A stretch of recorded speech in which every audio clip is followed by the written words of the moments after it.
Confederates were able to shoot pterodactyls, back in the Civil War, and they spread these things out. Anybody can look it up online. Google it They yourself. spread these things out, and this is a historical fact. So, they spread this thing out, and it's got a huge winglet. It was a pterodactyl they shot. So, of course, these things have been around.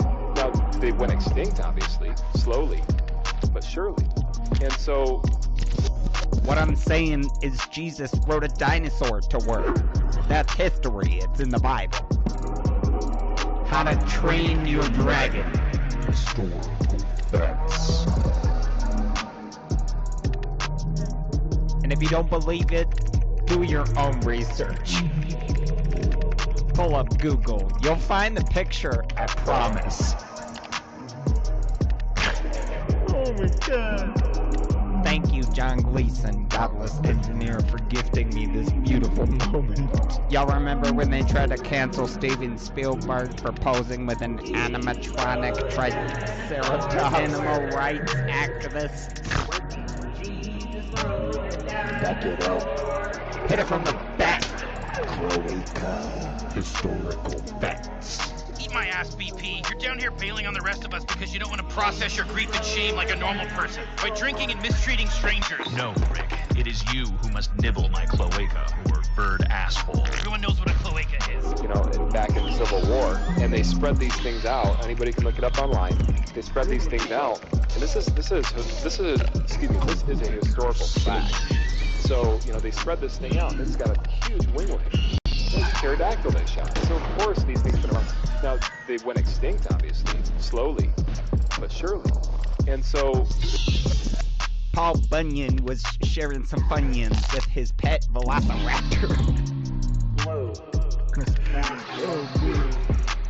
Oh, you thought it was an ox? Roll back the clock. Let me knock the socks off. Historical facts. I didn't cut out. You heard me. Are you a pervert or something? Okay.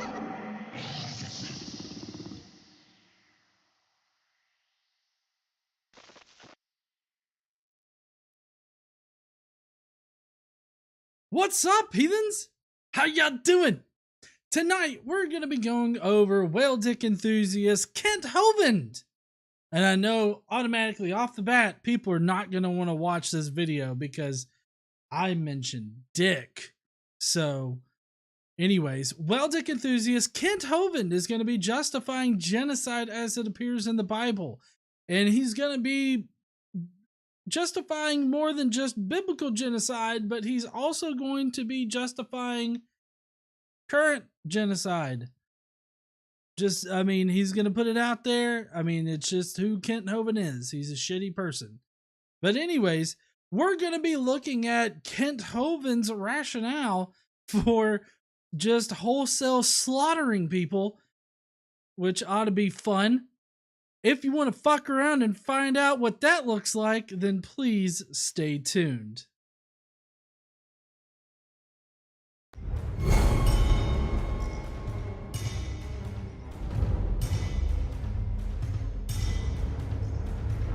What's up, heathens? How y'all doing? A lot of things are great when they're thick.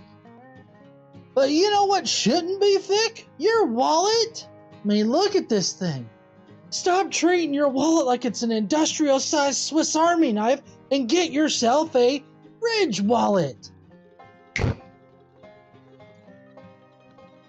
Just look at that size reduction. Instead of having a big old thing, now you got a little one. Ridge wallets can hold up to 12 cards and enough cash to make it rain. Also, your cash and cards are easily accessible, so you don't have to stand there and awkwardly sift through the collection of receipts that you keep for no reason. This would be a perfect Father's Day gift, and if you use the code Godless Engineer, then you'll get 15% off your order. They come in over 30 colors and styles, including this forged ember and burnt titanium. Get yourself a Ridge wallet today by going to ridge.com/Godless Engineer. Hey, all right, now go on and enjoy your show. Is a good time for a beer. Yeah, Brocephus interrupted Brocephus.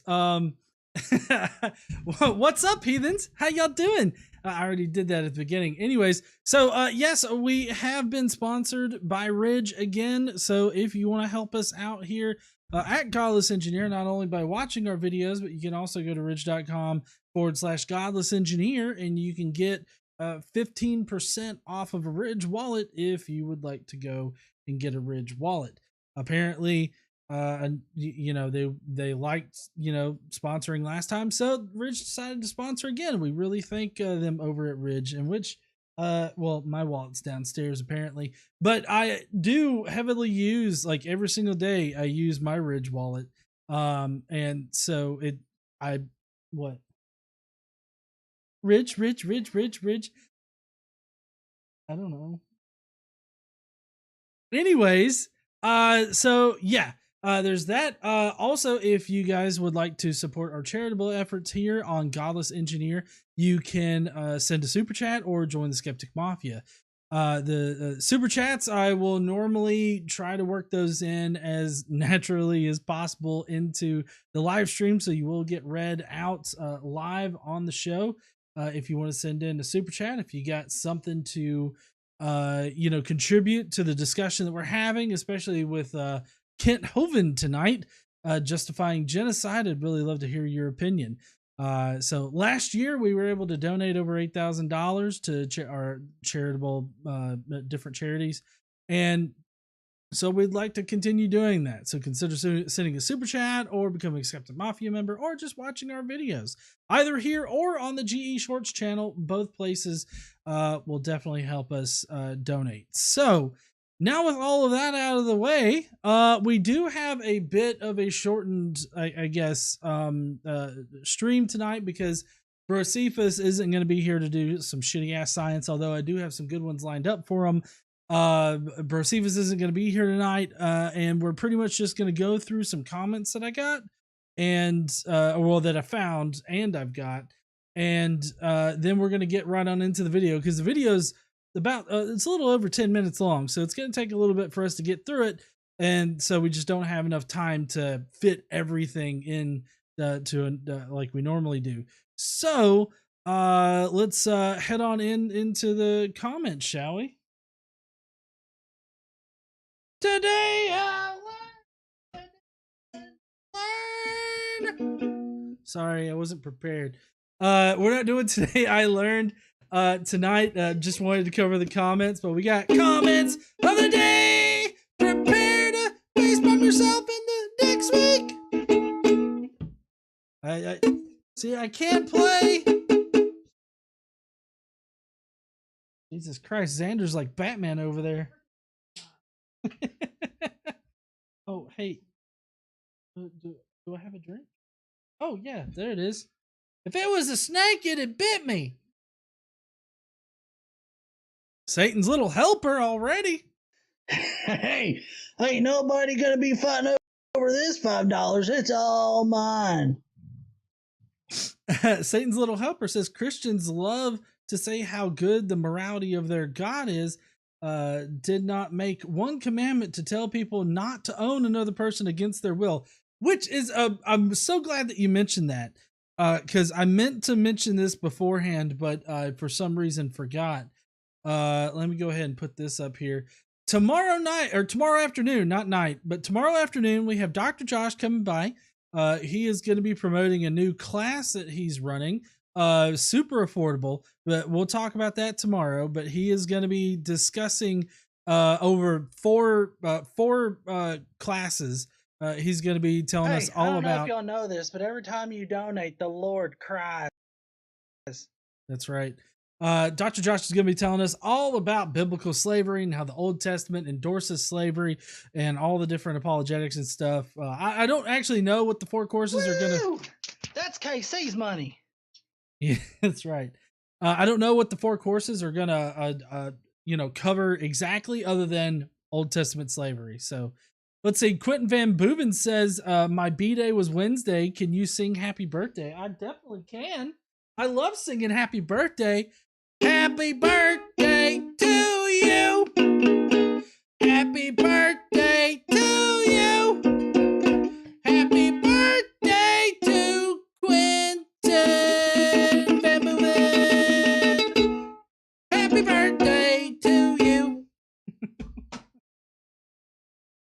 why people like me singing. It makes everybody's ears bleed. Shit. The ukulele had an attitude. Daniel M says David didn't hear you say goodnight. Oh crap. So sorry if I missed your chat there. Good night, David. I hope you have a great night there, bud, and a great weekend. Anyways, all right. Thank you guys so much for sending in those super chats. Y'all are great. Okay, so now we got comments of the day. So I'm sticking with the conspiracy background because they're kind of crazy. Ain't nobody gonna be fighting over this $5. It's all mine.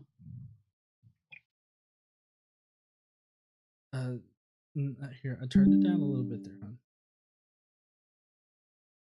hon. So we got our first, we got a super chat from Gomo who says, in protest against the Christians going to Ukraine to evangelize to the victims, evangelize, not help. Yeah. I don't see how evangelizing is going to help, but anyways, Ukraine is very Christian. I don't know why they need to know about Jesus. I feel like they definitely know about Jesus. All right. So first up on the comments, we got Nathan Bozeman who says, the theory of evolution doesn't explain the genetic and epigenetic information needed to form the first life, and it also doesn't account for the 18 different explosions of new life forms without a seemingly fitting pre-existing ancestor to evolve from.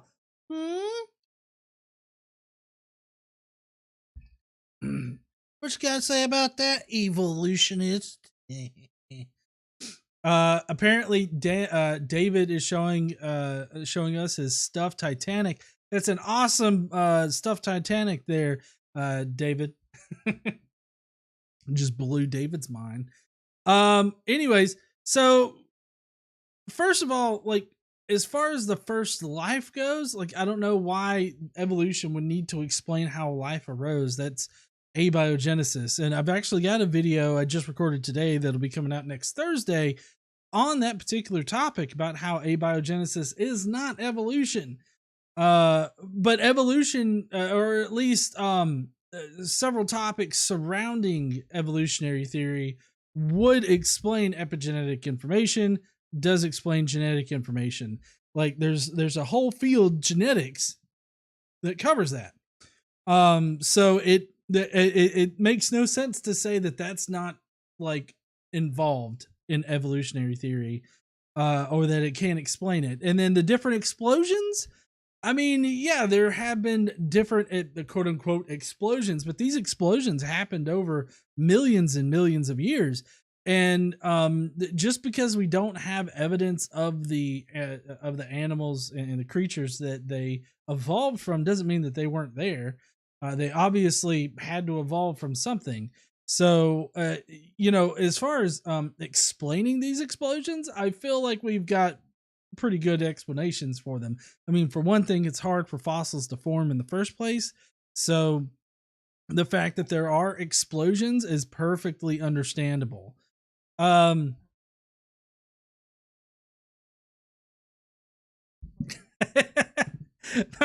Mesro says you don't have to know how the plumbing started to fix the fucking toilet. Yeah, that's true there, Michael. Honey, do you want to get on the mic? Okay.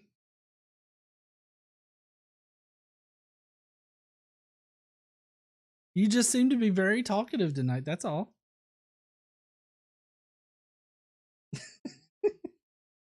Jason Kolosik says 18 explosions, fossil bunnies? Just a little bit of money. Yeah, thank you there, Jason. I'm not sure like about 18 explosions, but in any case, I mean, I figure he's talking about like the Cambrian explosion, and I don't know what other explosions he might be referencing, but obviously he thinks that there's a lot more than there probably are. Oh. Somebody asked what I'm drinking tonight. It's just a very basic whiskey and Diet Coke. Oh, it's not basic because you made it? Oh, it's a fabulous whiskey and Diet Coke. Is it extra whiskey? Ooh, it's a third whiskey and 2/3 Diet Coke.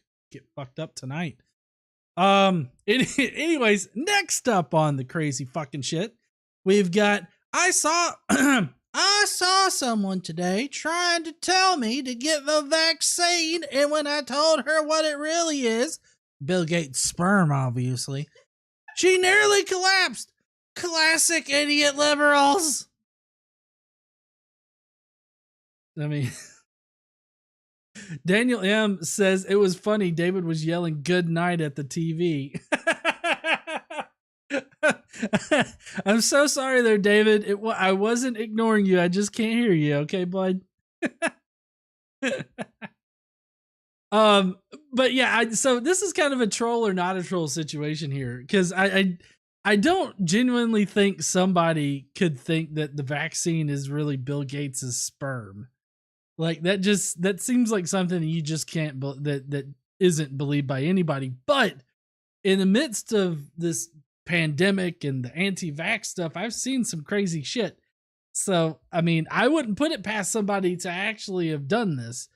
I don't think that they got the reaction that they're claiming that they did, but still, this is just like, you can't, like, I feel like this is one of those things where you can't make it up.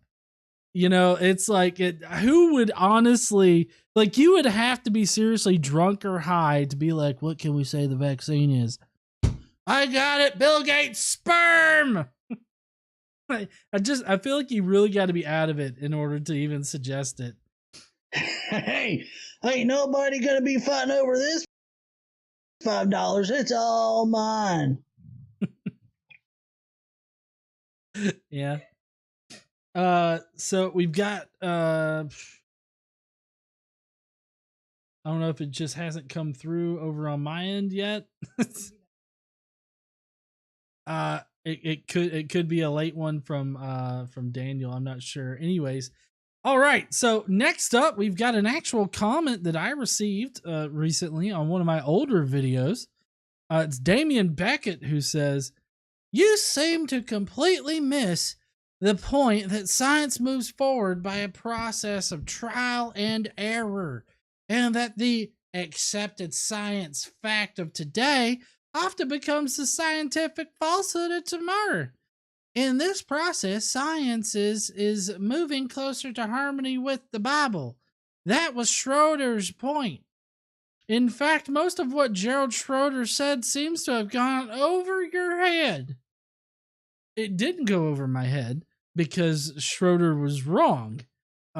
Schroeder's claim was that because we discovered that the Big Bang had happened, or more specifically, an inflation event had happened at the beginning of this universe, he says that, overnight the Bible is proved correct. And it's like, I don't think so, because in the Bible, it's true. It has God creating shit, but even then, like, when he created shit, it just, the entire universe was full of like water and shit. Like, it wasn't like exactly nothing that was there. I don't know if there was anything before, like, you know, between certain verses, but I mean, nothing in Genesis maps to actual reality. For one thing, after the universe inflated, light couldn't travel through the universe for 300,000 years because it was so hot and dense. Where is that in the fucking Bible? It's not there. And then it has God creating everything as it exists today, creating the earth as it exists today. Like, I don't know. It seems to me like it didn't go over my head, but this guy wants to paint science as always being wrong because we keep replacing our current scientific knowledge with better knowledge. And that's just how science has always worked. That's how our knowledge has always worked. We've come to one conclusion, and until new evidence presents itself that contradicts it, we run with that idea, and then we replace it when it becomes outdated. Like, I don't see that as a bad thing as far as science goes. So I don't know. I didn't miss Schrodinger's point, or Schroeder's point. What? Yeah. Huh? No, honey, I'm not going to replace you when you're outdated. You're never going to be outdated, baby. I love you. Yeah. Next, we've got DJ A-Bomb.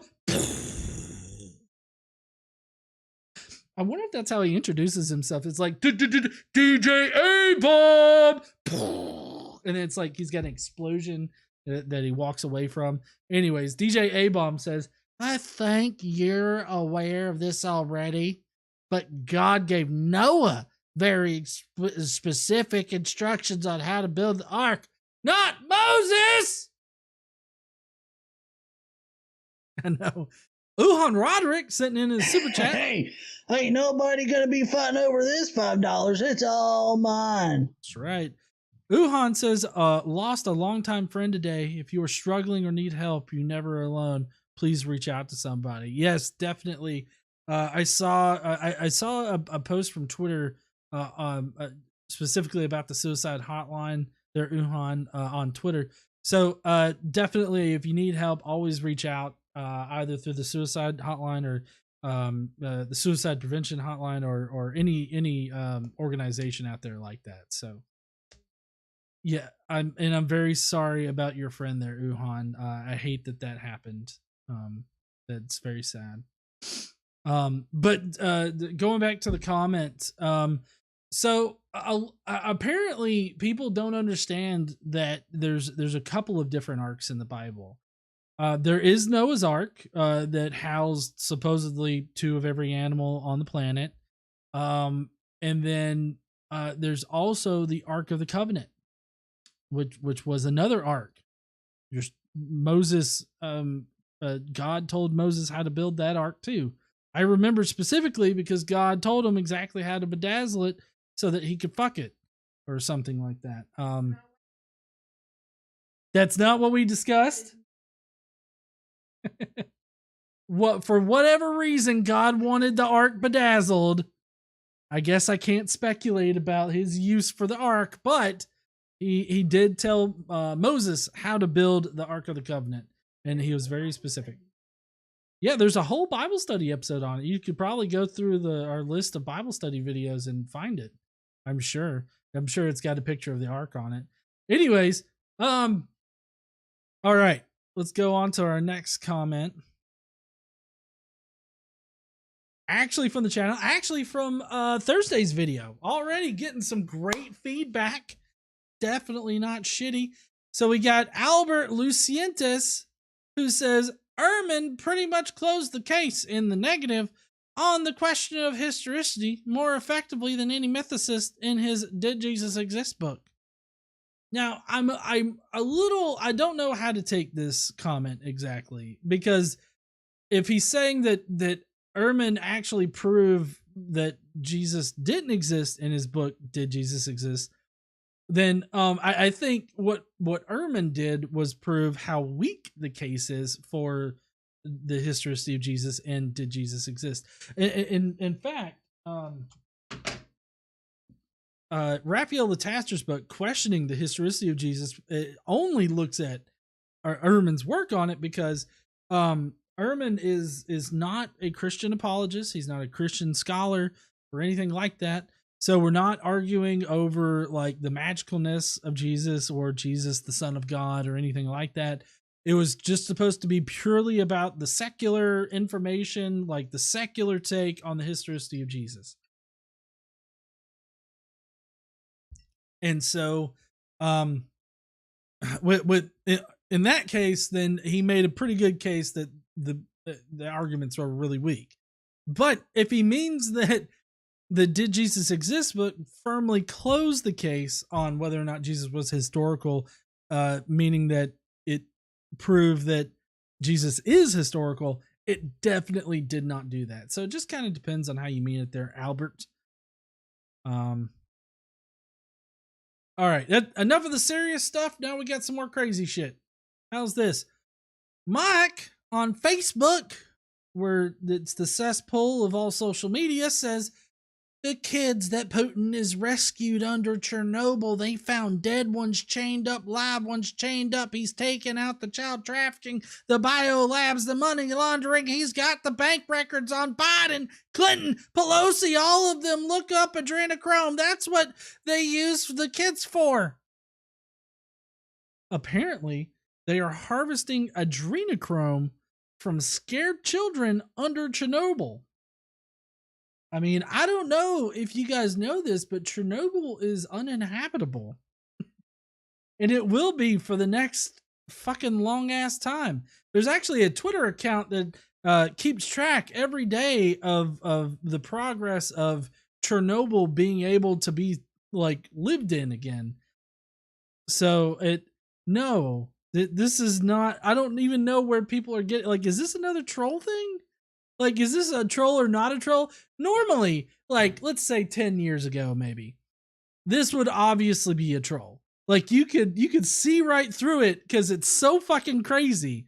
But now, under this new, like, social media, I guess, craze that we've got going on, where you just put the quiet thoughts out there in public.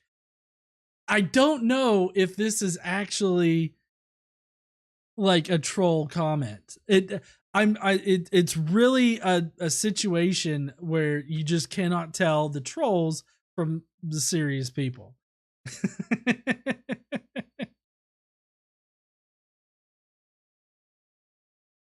Oh, you did? Oh, okay. Casey put the episode of the Daily Bible Podcast in the chat where God tells Moses how to build his ark for whatever not sexual reasons he wants it.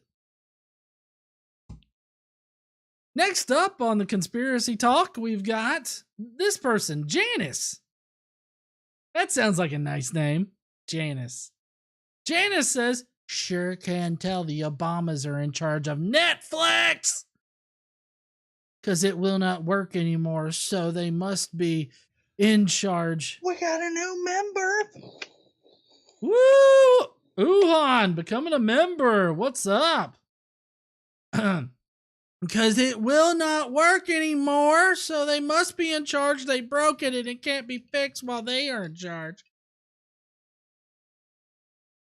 I've never heard of Netflix. Is that Netflix?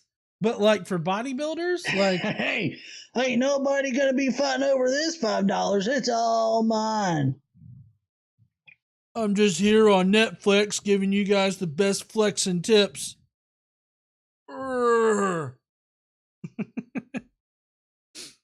Daniel M says, troll or not a troll, the game got ramped the fuck up. Yeah, that's right. Uhan says, my membership ran out and I didn't notice. Oh, okay. Well, so I'm glad to have you back here there, Uhan. I know you've been dealing with your own stuff here lately, so I'm glad to see you tonight. All right, so that's gonna be it. Like, I don't know what else to say about this other than I feel like this is just maybe somebody that doesn't like that feeds into like all of the conspiracy theories, because this is like mild. I don't think that this is a troll. But it's kind of crazy. Anyways, let's see. Yes, that we got is a new all. member. Woo! Fair Witness becoming a member. What's up? How you doing? All right, so that's going to be it for the comments today. I hope you guys enjoyed it. I appreciate everybody that has already sent in super chats and everything like that. Keep that in mind while we move forward with Kent Hovind, the whale dick enthusiast, with his video, because I'm sure that you guys are going to have something that you want brought up. Maybe I missed something. I don't know. But first, we're actually going to do a little bit of a Bible study. Yeah. I am Reverend Gleason, here to give you what? I know the Bible study is your job. If you want to go and find the Bible studies on Numbers 25 and Numbers 31, you feel free to put them in there so you can correct my ass. Casey does the best Bible studies, okay? I'm just saying, I'll be honest out there, okay? So we do have a Bible study podcast. that is on the channel if you guys want to go and check it out. It's pretty good Bible study. Of course, I start off with the typical atheist that doesn't know fucking anything, reading the Bible and reciting the Bible and shit like that. So 25 and 31. All right. So let's get on with the Bible study. Now, the reason why we have to do a Bible study is because Kent Hovind, and I know this is going to shock a bunch of you people out there, but Kent Hovind lies about what's in the Bible. I don't think people are really all that surprised, but we need to start in Numbers 25 because that's going to lead up to Numbers 31. Okay, there's a lot of bullshit that happens in between, but here's Numbers 25. It says, while Israel was staying in Shittim, that's apparently the porta potty of the Middle East right there. Shittim, it's where you go to take a shit. Like if you need to take one of those really long shits where you just got to contemplate life and, you know, the universe, that's where you would go. They got the best toilets. It's the fantastic toilets there. Anyways, the men began to indulge in sexual immorality with more Moabite women who invited them to the sacrifices to their gods. So let me get this straight. The sexual immorality, they started doing other positions other than missionary, which would be immoral to them. They probably, did some oral, a little bit of oral there. And then they sacrificed to their gods. Now, what did they sacrifice? Doesn't really say. Doesn't talk about them sacrificing infants or sacrificing cattle. But what we do know is that the Israelites sacrificed cattle and, animals of all kinds. So it seems to me like if you're not going to specify they started killing infants, then I feel like doing sacrifices would mean just, normal sacrifices that even the Israelites would do. So the people ate the sacrificial meal and bowed down before these gods. Yeah, unless there's any kind of indication that they were cannibals and that they were eating their young, then I would think that this is talking about sacrificing animals and then eating those sacrificial meals that was done for those gods. So really, God is just getting pissed off here about worshiping other gods and eating other gods' meals, I guess. So Israel yoked themselves to the Baal of Peor, and the god's anger burned against them like a mighty STI. Baal? Whatever, he's got balls. The Lord said to Moses, take all the leaders of these people, kill them, and expose them in broad daylight before the Lord, so that the Lord's fierce anger may turn away from Israel. So Moses said to Israel's judges, each of you must go and put to death those people that have yoked themselves to the Baal of Peor. So it keeps going on. Right here is the offending thing. Then an Israelite man brought into the camp a Midianite woman right before the eye of Moses and the whole assembly of Israel while they were sleeping at the entrance of the tent meeting. When Phinehas, son of Eleazar, while they were weeping at the, what did I say? Oh, sleeping? Whatever. Weeping at the entrance of the tent of the meeting. Yeah, this is why you read the Bible, honey. I'm dyslexic as fuck. Thank you. When Phinehas, son of Eleazar, the son of Aaron, the priest, saw this, he left the assembly, took a spear in his hand, followed the Israelite dipshits to their tent, and he drove a spear through both of them, right through the Israelite man and into the woman's stomach. Then the plague against the Israelites was stopped, but those who died in the plague numbered 24,000. Okay, so just to set the scene here, the Midianites, they were a different race as far as we understood races at this point. They were a different race than the Israelites. The Midianites were a different race than the Israelites. A Israelite man started fornicating, I guess, right in the middle of everybody bawling and crying, with a Midianite woman. And so they killed him. And up here where it says, so that the Lord's fierce anger may turn away from Israel, and the Lord's anger burned against them. So basically, God got mad at the Israelites for fraternizing with another race. Okay. And the Lord was angry with the Israelites, so he punished them by turning his anger towards them, right? And apparently his anger in the form of a plague, and the plague that God had set upon them for worshiping other gods, it ended up killing 24,000 before they killed somebody, and that magically stopped it. Okay, so there's that. Now, fast forward a few chapters to Numbers 31. Okay, now this is vengeance upon the Midianites.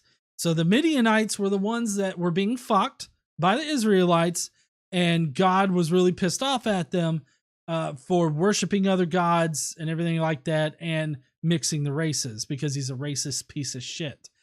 So anyways, the Lord said to Moses, take vengeance on the Midianites for the Israelites. After that, you will be gathered to your people. So Moses said to the people, arm everybody, send 12,000 men. And they fought against Midian as the Lord commanded Moses, and killed every man. Among their victims were some of these fucks, the 5 kings of Midian. The Israelites captured Midianite women and children and took all the Midianite herds, flocks, and goods as plunder. They burned all the towns where the Midianites had settled, as well as all their camps. They took all the plunder and spoils, including the people and animals, and they brought the captives, spoils, and plunder to Moses and Eleazar, the priests, and the Israelite assembly at their camp on the plains of Moab by the Jordan across from Jericho. Okay, so they just took everything and they brought it back, and the Lord had told him to kill everybody. And then Moses says, have you allowed all the women to live? He asked them. They were the ones who followed Balaam's advice, Balaam, whatever, and enticed the Israelites to be unfaithful to the Lord in the Peor incident, so that a plague struck the Lord's people. Now kill all the boys, kill every woman who has slept with a man, but save for yourselves every girl who has never slept with a man. Now, this is important, okay? Y'all need to listen to this, because it's the women of the Midianites. They were the ones that enticed the Israelites to be unfaithful, okay? They're the ones to blame in this. They're the ones that cause the God's anger to turn on the Israelites. They are the ones that cause the plague, okay? This is going to be important. Keep that in mind. They're the ones that cause the plague. And so God, tells Moses to kill all the boys, kill every woman who's, known a dick, and but save every girl, that's a virgin for yourselves as sexual plunder. They would essentially be sexual slaves. Nobody asked them if they wanted to be taken as plunder. There's no consent here whatsoever. This is sexual slavery. So now that you have the full context surrounding this, let's get into Kent Hovind. Okay, so apparently Kent Hovind is constantly asked this question about Numbers 31. And so let's see how exactly, I'm going to have to explain some things at a few points. Let's see how exactly he explains this shit, okay? You ready there, babe?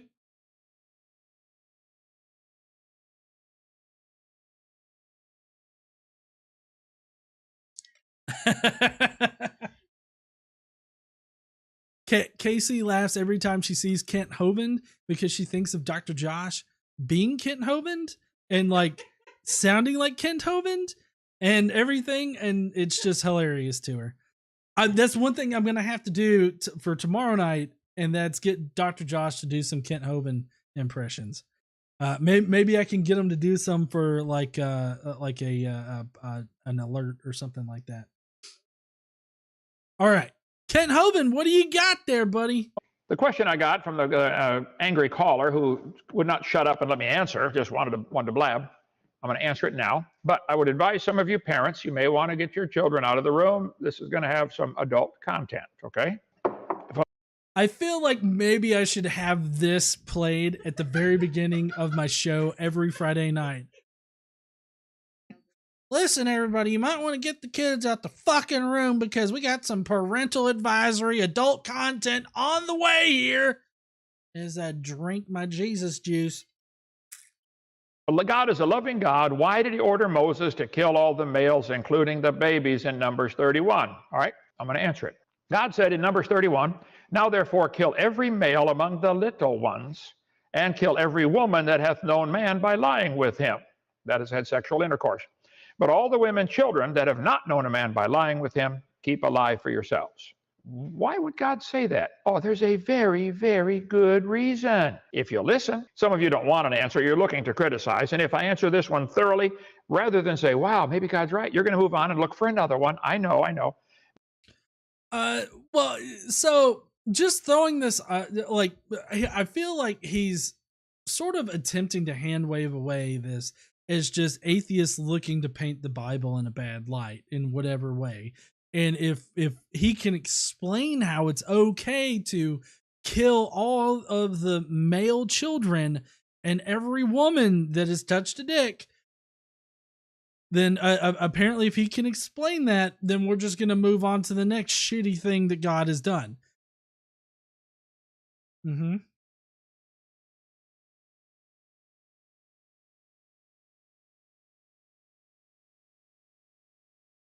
Right. That's right. They if they had killed any of the women that had been with a man, they would have killed the unborn. Since we're covering the Bible, honey, would you like to get on the mic? I mean, I know earlier you said I hadn't really said that much, but there's been multiple times now where you needed to add things, and I think that you have like good opinions to add on this particular topic.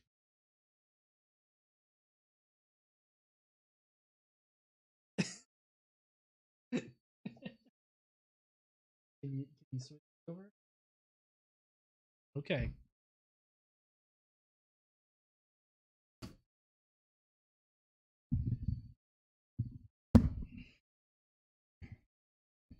You want to test your mic? Testing 1 2 dick. That's how we do it when nobody's here. Okay, so do you want to repeat, to everybody what you said? I mean, you said it. You already said it. If they kill all the women who'd been with the man, surely they would have killed some of the unborn. Yes. Which is kind of a big fucking deal for them, right? It is. They really care about the unborn. Not so much once they're born, but, before that. I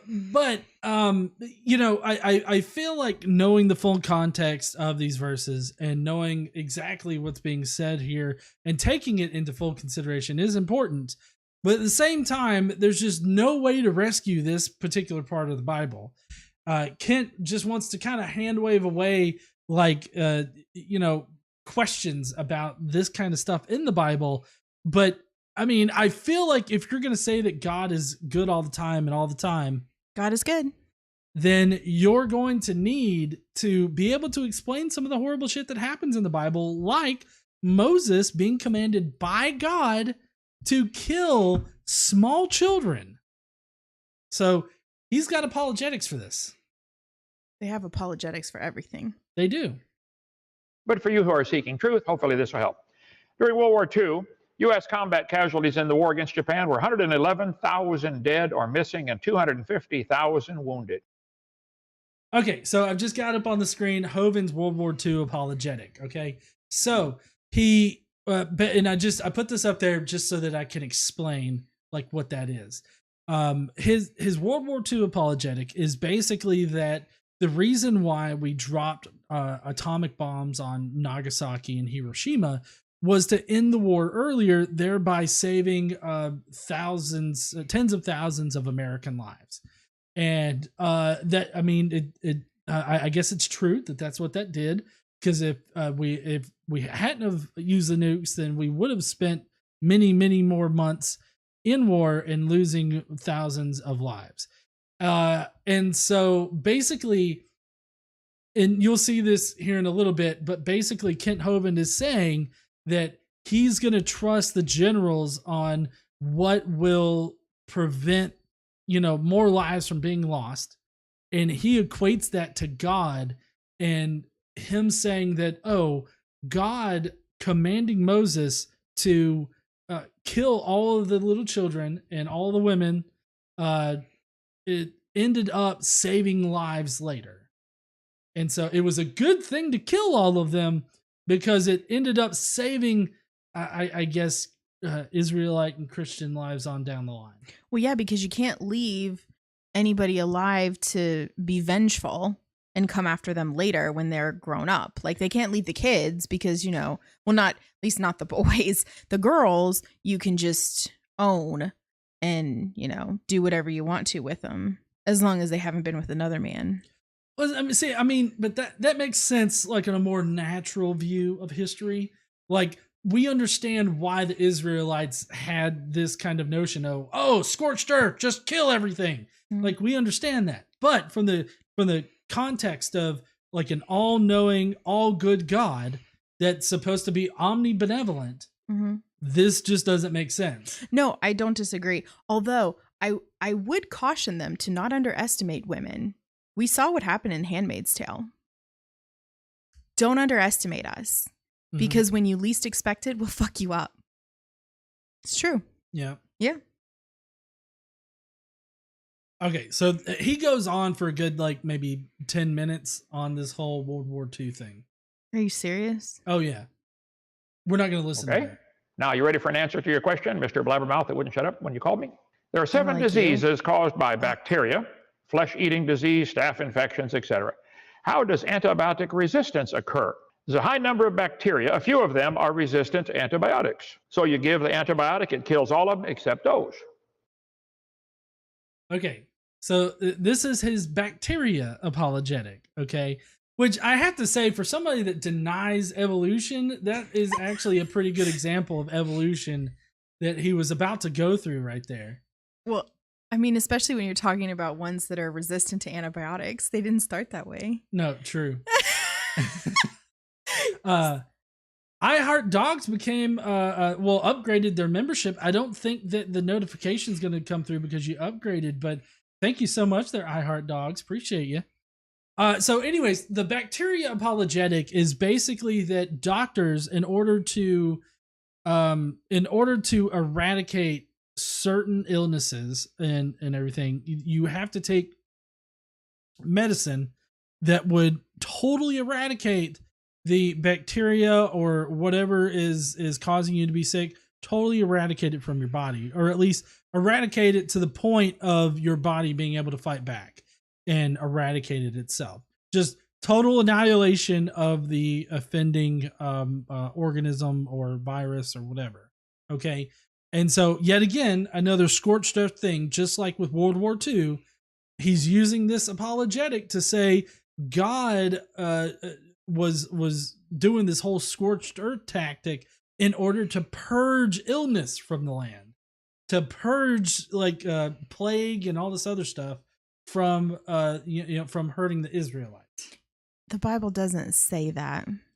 Keep in mind that it doesn't, but keep in mind the plague had already done its business, but the plague was caused by God because people were worshiping another god, and it was the women who were the ones that and the reason why I'm harping on that is it becomes very important to misogynist Ken. Okay, the women in the Midianite group were the ones that caused the Israelites to worship another god. Okay, keep that in mind. It's very important. Just like we caused the apple or the fruit or whatever. It's all our faults. Yeah, those Israelite guys really ate the fruit there, huh? What?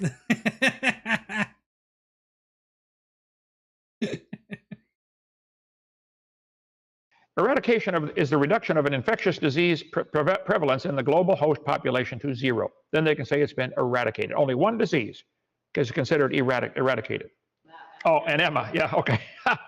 The first published report of what would ultimately become known as HIV, or AIDS, appeared in the Centers for Disease Control and Prevention in June of 1981. They first discovered this new disease. Wow, what is this? Later we called it AIDS or HIV, okay, and HIV. Okay. When the initial cases emerged, very little was known about the disease. It did not have an agreed upon name. Researchers had not yet determined what caused it. There were no tests or recognized treatments. And by the time most patients presented symptoms, they had only months to live. As soon as they're diagnosed with it, too late. In the United States, where the disease was first seen, in already marginalized communities, including men who have sex with men, MSM, people who inject drugs, and people who exchange sex for money, prostitutes, etc., the public and policymakers were slow to respond. Now, back in this, whoever made this chart for the internet blew it. They didn't get the date separated from the lines, but this is 1980s. 1980s, there was hardly anybody had it. It looks like it would have been saved a lot of suffering if it had been stopped in the 1980s. If they had stopped that disease in the early 80s, wouldn't that have saved a lot of suffering worldwide? Yeah. Back in the 1980s, ain't nobody gonna be fighting over this $5. It's all mine. I Heart Dog says, remember, Jesus is God in the flesh, so Jesus killed all of those people. I mean, if you're going, yeah, I mean, that's true. Jesus is responsible for all those deaths. That's true. Now, you're going to get mad at me for saying this, but this is obvious truth, okay? Suppose when the disease was first discovered, all those who had it were isolated or euthanized. Millions of lives would have been saved, wouldn't they? So Kent is suggesting that we could have eradicated HIV, and I mean he's mixing up HIV and AIDS a little bit there, but let's just say HIV. If we had just rounded up all of the people suffering from HIV or have been diagnosed with HIV and euthanized them, well, he says isolated or euthanized, but I mean if you isolate them, I mean, I don't know. I feel like that leads to euthanasia. You know, it's almost like concentration camps kind of thing, you know? Yeah. So he wanted all of the people, which in his mind, by the way, and this, I'm not just saying this because I mean, initially it was thought to be like a homosexual disease. To him, it would have been, you know, homosexuals. I mean, that's pretty much what he said. Yeah. Men who sleep with men, people who do, I guess it would be intravenous drugs, right? Needles, and people who prostitutes. So I mean, that's all he thinks that this affected. I mean, that's what he said. Right. Which is not true. True. But so the reason why this wouldn't work is because sure, you could round up all the people that's been diagnosed with HIV and you could slaughter them. That's not going to get rid of HIV because there are still people out there that possibly have HIV. What you would need to do is contact trace. Take all those people that have that have been diagnosed with HIV, and then everybody that they have either had sex with or maybe done drugs with, or just swapped bodily fluids in some kind of fashion. And then you would have to kill all of those people too, in order for this to be like similar to God's scorched earth tactic with the Midianites. Well, yeah, but you'd also have to consider that it would be also people who they might not know that could be contact traced. Like if a person gets a needle out of a trash can and uses it, or finds a needle in the park and uses it. You know what I mean? Like there are things that you would not know to trace, and it's not going to happen. Plus, he's talking about this as if everybody on the planet is going to cooperate in fucking genocide. Because that's what it would take. It would literally take every single country on the planet doing this. Yeah. And it still wouldn't work. Uh-huh. Kent's crazy as hell. Zumi brought up blood transfusions as well. Mm-hmm. Yeah. I mean, that also, you'd have to, what it ends up being is that you'd have to slaughter whole masses of people. Like, and this is just in hopes that you get all of it. But you're not. Right. And now Kent is about to go into, and I think that what he's doing here is he's saying that everybody that suffers from an STD of some kind should also be slaughtered or eradicated in some kind of way. That is a lot of people. He's advocating for the wholesale slaughter of a lot of people here. Like a lot of people. Like more than a majority of people who have sex. And he's fine with it. He's crazy. He's happy. Like, he would be happy. As he says, he's going to trust the general, aka God. He's just going to trust him. Wholesale slaughter of entire groups of people is perfectly fine as long as you're trying to eradicate. That's just ignorant. Plague. Which, keep in mind, that's not why God had Moses slaughter the Midianites. It wasn't because they were diseased. No. Or anything. That was not the focus. We all just read through it. We saw it. That is not why God had them slaughtered. No, they just worshipped a different God, and that pissed him off because, admittedly, himself, he admits this himself, he's a jealous God. Mm-hmm. Says it himself right there in the Bible. Like, I don't understand how some of the apologists will say, well, atheists they can't understand what's in the Bible. They don't know how to read it. Well, I do know how to read, and I'm not a dumbass. So, like, if it says, I'm a jealous God, I'll take you at your word for it. You're a jealous God. Also, your actions throughout the story back it up. So, yeah. H.G. Wellington said God's a Karen. He definitely is. God is definitely a fucking Karen. I feel so bad for people named Karen. I really do. I really do. All kinds of sexually transmitted diseases. 1.8 million new cases a year, 615,000 new cases a year, 21,000 new cases, hepatitis C, herpes, AIDS, the list goes on and on. 150 different types of HPV, syphilis, 130,000 new cases a year, 2.6 million people living with trick. God said to Abraham, in the fourth generation, they shall come hither again, for the iniquity of the Amorites is not yet full. Wait. God said, Abraham, he's giving Abraham a vision in a dream, Genesis 15, your people, your descendants, are going to go down to Egypt. They're going to be made slaves. Then they're going to come out in the fourth generation. Because I'm giving the Amorites more time to repent. I'm trying to get them to get rid of their crazy lifestyle and live for me. But after 4 generations, nearly 500 years actually worked out to be, they still hadn't. So God ordered them to kill them all. I'll show you why. So I mean, it's true that God had them killed because they were worshiping other gods, but more importantly, they were enticing the Israelites to worship other gods.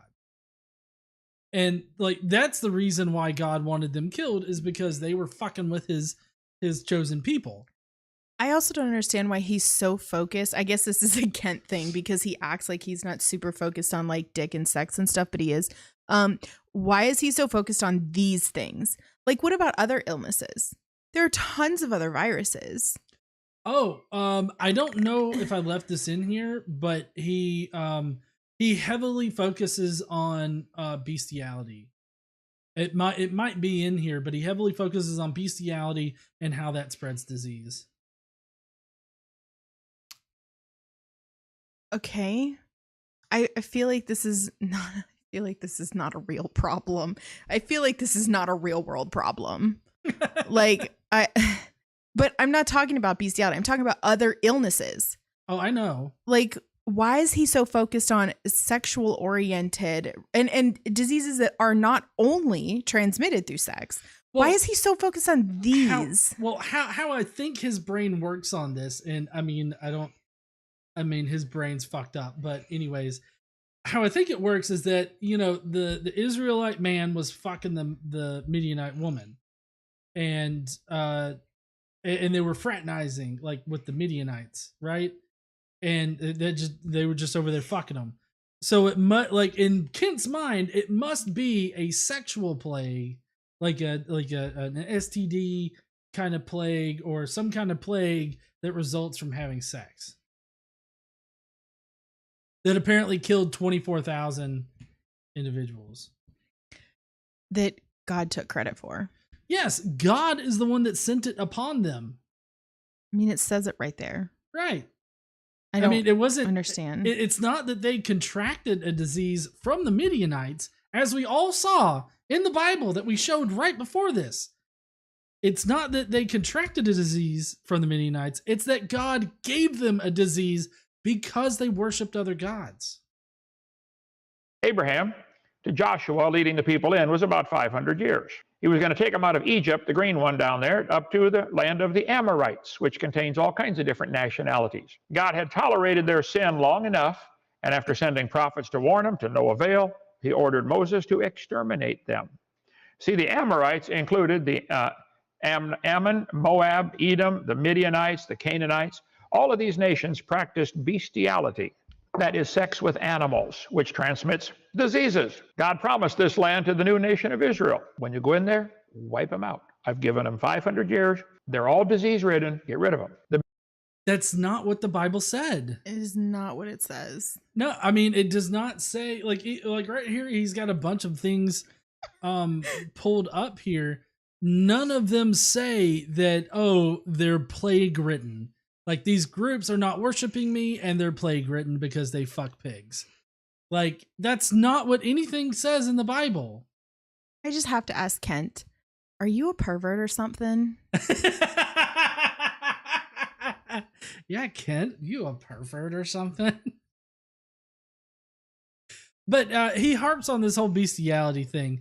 And the point of fact is regardless of whether or not the Midianites were fucking their livestock, that's not the reason why God was displeased with them.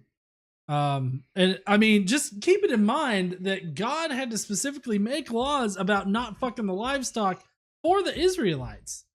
So obviously the Israelites were busy fucking their own livestock. It doesn't even matter. This is not why. And we know it's not why because the Bible says why. The Bible tells us why. So, like, making up this, well, they were disease-ridden, is just ridiculous because it doesn't say that. It says something different. I don't understand. I mean, he's literally got to make up information in the Bible in order to argue that it was a good thing. It's apologetics, and that's why I don't fucking deal with these people. I don't know I why. cannot deal with apologists. I feel like apologetics just amounts to making shit up to make the horrible stuff in the Bible okay. That is what it is. And apologists are not normal Christians. Like, I had a little Twitter, we'll call it a conversation, just for the sake of, I don't know. The guy was a dick. Anyway, I had a little conversation with this guy, and he was, using apologetics, and he asked me if I'd read any books other than from atheists about slavery. And I was like, you mean from apologists? Because no, I haven't read any books from apologists, because why would I? There is nothing that comes out of their mouths that's honest. And so he turned that around to me saying apologist to Christians. Well, why would you read anything a Christian wrote about the Bible? Obviously, they can't be trusted, like making fun of me. Not what I said. Apologists are not normal Christians. Apologists are a whole other breed of human. Yeah. And they can't be trusted. Daniel M says you have got to get your Hey, ain't nobody gonna be fighting over this $5. It's all mine. He says you got to get your hat that says "Ba" means no. That is a funny hat. I don't have it near me right now there, Daniel, but apparently Casey's gonna try to go and get it. All right, let's continue with what Kent's got to say for the time being. Midianites are mentioned quite a few times in the Bible, the people of Midian, you can read about that. He said, now therefore kill every male among the little ones, and kill every woman that hath known man by lying with him, but all the women children that have not known a man by lying with him, keep alive for yourselves. So even kill the baby boys, because there are some diseases that are male specific. God must have known there's something in the bloodstream that's infectious. You have to wipe out this disease totally. Joshua discounted. That's literally not what is said. For one thing, God does not know about super specific diseases that only get passed down through male lineages. So, I mean, I just don't even here's my problem. For one thing, the Bible does not say that is the reason why God wiped them out. Okay, It's very explicit in the Bible that it was because they were worshiping other gods and everything like that, and that they were race mixing. Basically, is the problem that God had. Ultimately, though, it was really just the Balaam worship. Okay, so that's the reason why God had them wiped out. Nate from NZ says, "Just kill everybody, cut the crap." The Bible. The Bible. Yeah. Pretty much. But the important thing is that it was definitely not to wipe out a plague. It just simply, like, that's not in the Bible anywhere. That's the reason why they had to wipe out the Midianites. Because I mean, even so, even if there was a plague that only passed through the males, then it would make sense to keep the females alive, like all the females, right?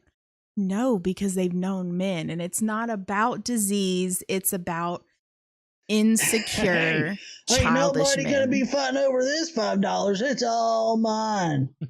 Wizard of Oz says, Revelation 22:18, if any man shall add unto these things, God shall add unto him the plagues that are written in this book. Apologetics is blasphemy. Yeah, I agree. Comforted Amalek and the people at the edge of the sword.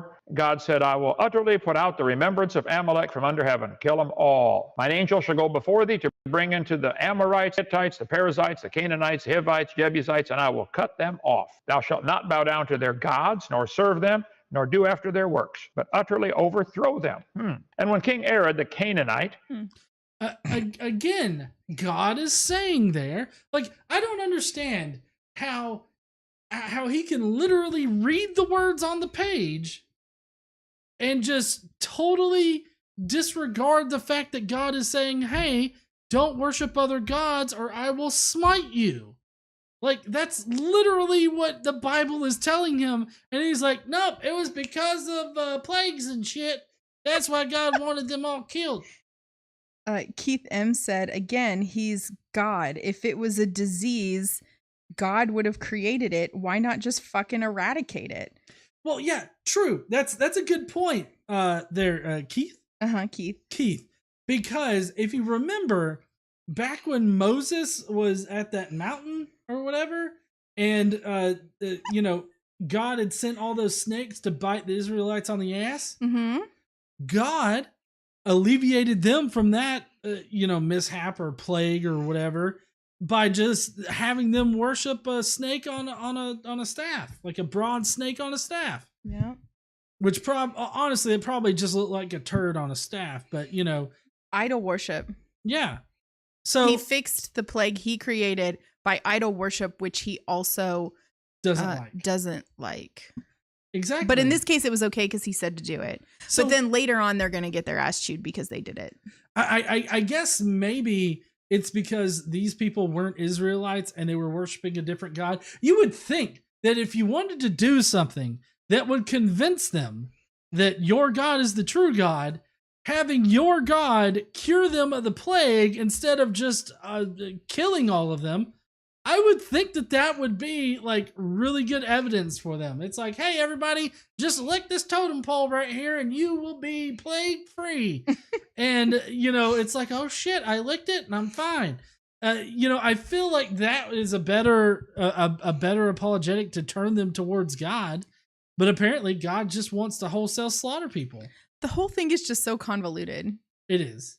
And ridiculous. Like the idea that God would need to do these things in order to communicate with his chosen people or to save his chosen people or to, get them to do what he wants. Like, I don't understand why it's this complicated. It doesn't need to be. If God is how you describe him, then this is not necessary. None of it. This person just bought you a bear. Thank you so much there, Jason Kosai, saying other gods, priests protecting their turf. Yeah, I mean, it's like a gang war in this particular situation. Dwelt in the south. He heard that Israel came by the way of the spies. He fought against Israel and took some of them prisoners. Israel vowed a vow to the Lord and said, if thou wilt indeed deliver this people into my hand, I will utterly destroy their cities. The Lord hearkened to the voice of Israel and delivered up the Canaanites, and they utterly destroyed them and their cities. He said, tear down the cities. and burn them. Wouldn't that get rid of the infectious disease if there was something in the material, in the carpeting, in the clothing? Carpeting? He thinks the Israelites had carpeting at this point. They lived in tents, you dick. Fuck. Like, oh my God. Carpeting. Let's see. The first carpet were rugs made from sheep and wool, goat hair. They came on the scene as early as 2000, 3000 BCE. Well, sure, there were rugs, but he didn't say rugs. He said carpeting. Right. I don't know if he would turn that around and say he meant rugs. I mean, I don't know. We can give him. It's just a weird thing to hone in on. We'll give him carpeting and rugs are the same thing, I guess. Oh, well, also, like, I don't think that, like, what plague resides on carpet for long periods of time?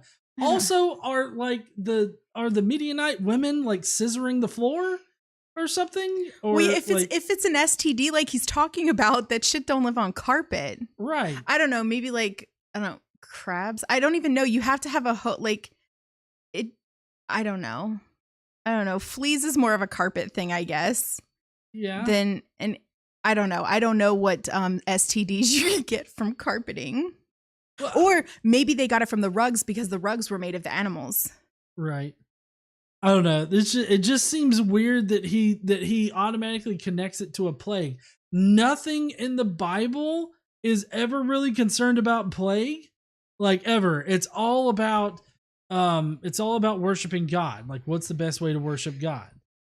And it's to worship God in the Yahweh God in the way that Yahweh specifies. If you don't do it, you're gonna get fucked up by God. Or if you do one little thing that's not exactly perfect, you're gonna get blown up by fire. Yeah. Burn everything. Don't touch anything they've got. Isn't that common medical practice today? When somebody gets certain diseases, just don't touch them. Don't burn. Get rid of their clothing. What was he about to say? Burn them? Maybe he meant burn their shit. I mean, okay, so when the Black Plague was around, that happened, right? And not that the Black Plague is not still around in small amounts, but back when that was a thing, that's what you would do. You would burn their clothing, you would burn the bedding, you would burn everything. But he's not talking about those kinds of diseases. He's talking about STDs. He's the one who put the criteria here. He's talking about STDs. Mm-hmm. I'm not an expert on STDs or anything, but I don't know any that require burning bedding, or carpets. Oh my God. The Lord our God delivered him before us, and we smote him and his sons and his people in the book of Deuteronomy. We utterly destroyed the men and the women and the little ones of every city. We left none to remain. And the atheists say, this is cruel, this is evil. Now, pay attention if you're able, okay? If you're able. Fuck you, Kent. Like, that is, like, I don't care who you are, killing small children is not good. Like, in any kind of situation, killing small children is just a objectively horrible thing. When babies are born, they can contract some STDs from the mother before they ever have sex. So killing all the people that have had sex and all the boys still wouldn't have done it. Right. I'm just saying, like, it's not, I don't know. You would think that God would know that. Like, you would think that if that was the primary goal and God wanting all these people wiped out, he would know how diseases spread. I mean, he should know. Yeah. I mean, but he doesn't know. I mean, he's all knowing. So. I mean, the cure is just killing everybody and burning the rugs. I feel like we should apply this to COVID. Kill everybody and burn rugs. Why are you burning the rugs, sir? We just gotta do it. My sister got COVID and stepped on my carpet, burned my house down. What? When the Lord thy God shall bring thee into the land whither thou goest, the Hittites, the Girgashites, Amorites, Canaanites, Perizzites, Hivites, and Jebusites, 7 nations greater and mightier than thou, When the Lord shall deliver them before thee, thou shalt smite them and utterly destroy them. Make no covenant with them, nor show mercy unto them. Neither shalt thou make marriages with them. Thy daughter thou shalt not give to his son, nor his daughter shalt thou take unto thy son.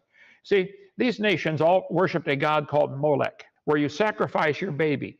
The Molech, they have a fire in the belly of this big statue, and you bring your baby up and you set it in the fire. Burn the baby alive. Meet Molech. Molech, also spelled Molech, a Canaanite deity associated biblical sources with practice of child sacrifice. The name derives from combining you can read all that for yourself, okay?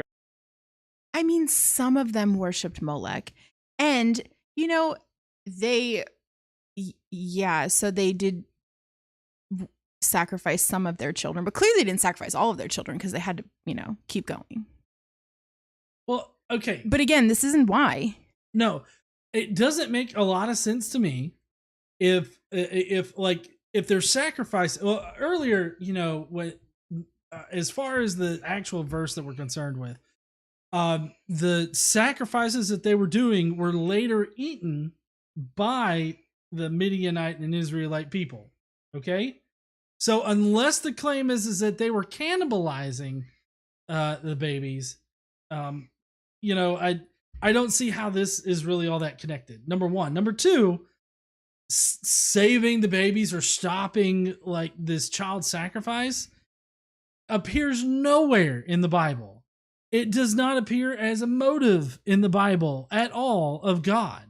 But if he's so concerned about people killing children, then he sends the Israelites in to go kill children. Like, that doesn't make any fucking sense. Right. Also, sorry, Yahweh, you don't have a fucking, anything to stand on here because you killed your own son. Well, and he had Abraham start to sacrifice his son. Start to do it. Like, he needed Abraham to... He had to know that Abraham would have. Right. Yeah. He needed to know that Abraham would have sacrificed his own son to please God. This is just so ridiculous. Like, I don't know. They act like they are on this moral high ground, but they're not. And they say, well, these people were doing this and it was so bad. Well, what the fuck? Then look what he had him do. Look what he had them do. Go and kill all the other kids. Like, the kids that weren't sacrificed, just go and kill all of them. Like, how does this make sense? There's no logic to this. None. I don't give a fuck what an apologist says. I know how to read, and I know this shit don't make sense. Yeah. And so to take away, the takeaway from this so far is that there's no plague that's mentioned as far as the reason why the Midianites were killed. There's no mention of preventing child sacrifices or the killing of children when God specifically says, hey, kill children. You can't exactly say it's to prevent them from being sacrificed to Molech or Baal or whatever. That's not mentioned. The only thing that's ever mentioned in the Bible as far as motive for God is the fact that they didn't worship him and were enticing the Israelites to worship him, worship Baal. Maybe these other gods were more fun. I mean, Yahweh is kind of a stick in the mud. Is he? Yeah. I mean, you piss him off, he'll kill you. So yeah, I can understand not wanting to worship that fuck. Okay. And the popular name of Baal worship. Ancient Carthaginians really did sacrifice their children. University of Oxford found some caves and said that they really did. Okay, but again, going back, hold on, we got a super chat from Jason Kolosik. Says, what about atheist Midianites? Yeah. Lucrezia Cosplay says God killed the firstborn in Egypt, his own big self. Ain't nobody The gonna Holy be Spirit fighting did over that. this $5. It's all mine. Kent must have skipped that. Yeah. Hey, yeah. y'all know what? Anytime is a good time for a beer. But that was a punishment. They deserved it. Well, I mean, but it wasn't. God, see, the reason why the kids were killed is to convince, was to convince the Pharaoh to let them go, but God had hardened Pharaoh's heart to not let them go. Wait, it was a punishment for not letting them go. Well, right. Yeah. Because God had hardened his heart. Right. So it was still God's fault. It's still God's fault. He created a situation where he was going to have to kill children. And he himself, through the Holy Spirit, killed all the firstborn children of Egypt. But that was fine. Yeah, you cannot reasons. stand on the moral high ground when your own God is slaughtering children like they mean nothing. But they were protecting the children. Imagine if they would have let all these people who worshipped Moloch and the Egyptians live. If they'd have let them live, then they would have had more kids that they would have sacrificed from now until forever. But instead, they killed them all, and so now they're going to stop the killing, I guess. Right. Well, I mean, is that the theory? I don't know, maybe. But I mean, as far as like the Egypt thing goes, like, why didn't God just kill the people that were preventing the Israelites from leaving? That would have been God. Huh? That would have been God. Well, God yeah. hardened Pharaoh's heart so he would not let them leave. God did that. And the Bible says that. So the person who was preventing the Israelites from leaving was God, and God was punishing the Egyptians for them not letting the Israelites leave, even though they weren't the ones doing it. It was God. Right. It's so fucked up and twisted. Mm-hmm. But the important point that I wanted to drive home here is that he's mentioning ancient Carthaginians, whatever. He's mentioning them. They have no connection to Numbers 31. Numbers 31 is about the Midianites. So regardless of whether or not some other group out there was sacrificing their children, we're concerned with the Midianites. I mean, this doesn't say that God killed like everybody, including the children of the Carthaginians. Like, that's not what we're talking about. We're talking about Numbers 31, which is about the Midianites. Killed the babies right there. But we got Kaylee Pittman. Ain't nobody gonna be fighting over this $5. It's all mine. Kaylee says, y'all are doing the Lord's work by exposing the hypocrisy of the Lord's book. Love y'all. Thank you there, Kaylee. And Ashtaroth and Molech, Old Testament rivals. Ancient Jewish history, the cult of Molech. God told the people that were left, and the people that were left of the Amorites, Hittites, Perizzites, Hivites, that were not of the children of Israel, they put them to work, and they couldn't subdue them. Hold it. We got the Amalekites, the Amorites, the Hittites, the Perizzites, and the Hivites, and the Girgashites, and the Amorites, and the Ammonites, and the Amorites, and the Moabites, and the Edomites, and the Kenites, and the electric lights. One major group they did not. And the electric lights, honey. I was just thinking, and the electrolytes. They need some Gatorade. Drive out or destroy was the Philistines. These have been a thorn in Israel's side for 3,000 years. Anybody ever heard of Goliath of Gath, or the Palestinians? You ever heard of the Palestinians? Guess where they live? In that little strip of land called the Gaza Strip that Israel did not destroy, where the Philistines used to live. Should have utterly destroyed them back then 3,500 years ago. Would have saved a whole lot of trouble, wouldn't they? How many people have died because of the war over there right now? Still going on right now. Neither did Manasseh drive out the inhabitants. So, Kent Hovind's solution for the war over there in Palestine, between Palestine and Israel, right? Yeah. His solution was for Moses to have utterly wiped out all of the Philistines back then. Just killed them all. Genocided them all. And that's his solution for like the Palestinian war. Does this apply to all wars? Because I have to wonder, like, I mean, maybe they should have wiped out all the German people to prevent those 2 world wars. I mean, fuck, I don't know. Or I mean, like, I don't know. Maybe like the Union when they beat the Confederacy, maybe they should have just killed everybody in the South, in the U.S. South. That would have prevented, the whole it's not hate, it's heritage thing. Mm-hmm.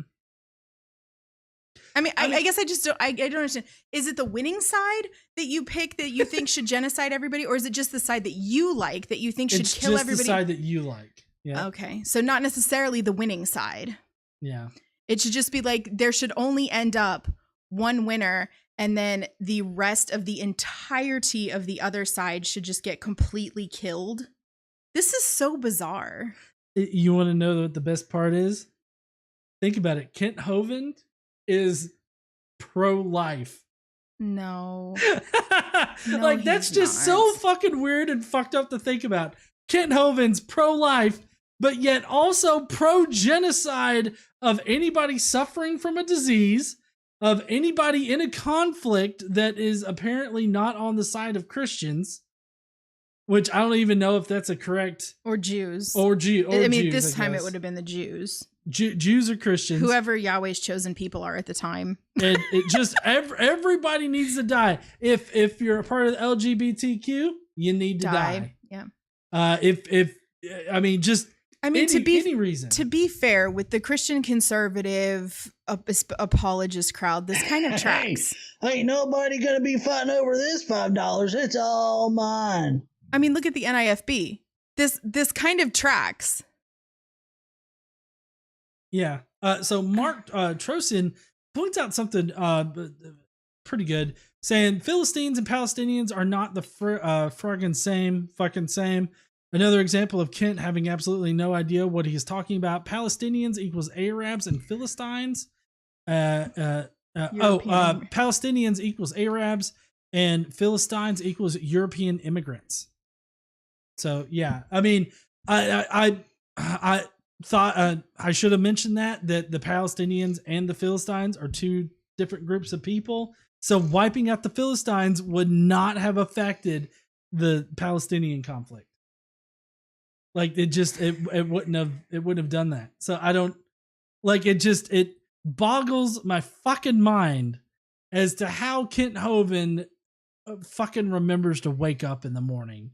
Like it boggles my mind how he convinces people, because he lives on a compound in Alabama with other people. He's got other people in the studio right now that are like talking to him and like chuckling with him and everything like that and giving him information. Like there are people that are convinced by him. And he literally has to make up information. He literally has to use fake information. It's so fucking mind-blowing. We got a couple minutes left. Inhabitants of Bethshan or towns or these other places, they didn't drive them out. They didn't do their job. A whole lot of pain and suffering would have been avoided over the next 3,500 years if they had just obeyed the Lord. Sexual abuse of... If they would have just obeyed the Lord. Okay? This, I mean, which I think that he's connecting obeying the Lord with, not having any kind of sexual disease, like STD or anything like that, that's or any not kind of plague. But God never said anything about that. I know. He never mentioned it, but also there are Christians that have those same diseases. Tons of them. Millions of them. Ridiculous. This is so ridiculous. I can't. I mean, obeying the Lord is not going to prevent disease. I just want to know, it will prevent hurricanes though. Oh no, that's the gays. We have to get rid of the gays in order to prevent hurricanes, right? I mean, or if you don't we could stop hurricanes with nukes. Thank you, Donald Trump, for that. I just I don't know. You can just go on. Okay. But the point that I wanted to make here was shit. I done forgot. Anyway, okay, let's go on. He's gonna talk about sexual abuse charges now for some fucking reason. Because, religious folks never sexually abuse children. Catholic Church. Yeah. Catholic Church. If a child less than 12 years old is a Class B felony, he can be punished 10 to 20 years in prison and fines up to $30,000. Which, Numbers 31, verse 18, where it says to take all the young little girls for your own plunder, they would violate this particular thing. Like, it is horrible. What the Israelites did to the Midianites and forced young girls into sexual slavery. Of course, Kent Hovind won't admit to that. He'll say that, oh, well, it was just the best situation for these girls. It's like, on a more realistic view of the history, where the Israelites were this barbaric tribe of fucking goat fuckers, they go in and they kill all these people, and then take the young children. Like I can understand that from like a barbaric tribe assimilating this other tribe. Ain't nobody gonna be fighting over this $5. It's all mine. Because what we can do is we can actually identify those barbaric attitudes and say, hey, this was really shitty, but this is why they did it, right? But from the context of an all-knowing, all-good God, this does not make sense. We got I Heart Dogs who says, damn those iron chariots, the genocide wasn't completed. Yeah, what the fuck's up with that? The iron chariots are the thing that stops God? Like, how is God scared by iron chariots? Is that fair? If a person sexually abuses a child under 12, should they go to prison and have their money taken away? Of course, or be executed. Yeah. About half of all death penalty states include the murder of a child as an aggravating circumstance that can subject a defendant to the death penalty. Is that fair, reasonable, and fair to put to death someone who murders a child? The Canaanites, the Hittites, the Midianites, all them guys were murdering children. But the Israelites had no legal authority over them. That's what's different here. I mean, not to make a case for the death penalty, because I don't personally believe in that, but or agree with that. But the Israelites had no legal authority over these people, and they just went in and killed them. That's not how justice works, Kent. Well, no. So to put this into perspective here, it's like it would be like saying, oh, this guy killed that child. Okay, well, you're going to kill that guy, but you're also going to kill his entire family, including the young little boys, in retaliation for that other child being killed. And so it's just kind of weird to me that he's framing it as if God was putting a stop to the murder of children. But at the same time, God has them murdering little children. Like, they weren't going in there to stop child sacrifices. They were going in there to stop the Midianites from worshiping other gods and enticing the Israelites to worship other gods. That's why God had them killed. It wasn't to stop child sacrifices. The Midianites, as pointed out earlier in Numbers 21, I believe it was. 25. Yeah, Numbers 25. Neil, the 604 Atheist, has just wanted to say hi in flashy yellow. Thank you there, Neil. I appreciate you. But earlier in Numbers 25, it said that they were doing the sacrifices and then consuming the sacrifices. Hey, ain't nobody gonna be fighting over this $5. It's all mine. In Numbers 25, it says that they were doing the sacrifices and then consuming the sacrifices. So they were not sacrificing children. I don't understand how you can actually argue that. Are you listening? Bestiality, much more widespread than you think. It's disgusting to hear that our officials in Rhode Island are tracking down someone who allegedly sexually assaulted a poor 4-year-old female dog. It's even more repulsive is the fact that people having sex with animals is much, much more common than you think. So, the Midianites included child sacrifice, cult prostitution, and bestiality. God said, wipe them out. But not for those reasons. I mean, God allowed prostitution in his area. I mean, he doesn't care about prostitution. I mean, wasn't it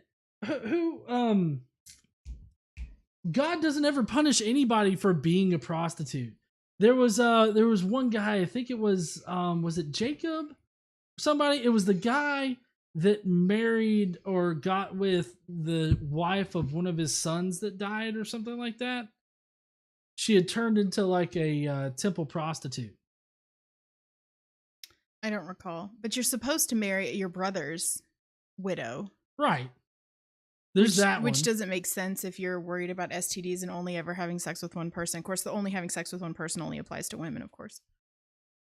Right. Because men don't spread STDs.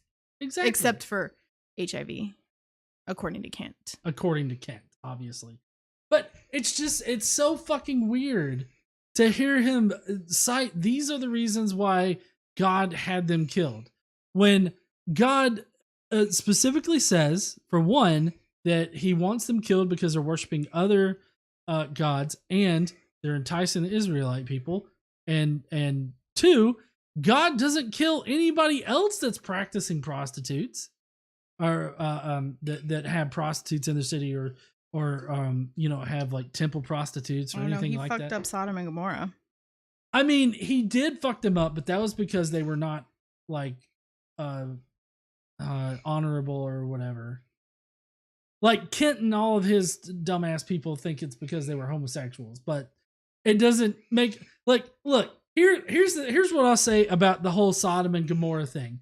If God really destroyed them because they were homosexuals and they wanted to fuck the male angels, why is it that fucking Lot gave them his daughters to rape when they were homosexuals?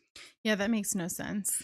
I don't understand that. Like, but also, how is just giving a group of men your daughters to violate? Like, how is this an ethical or moral thing?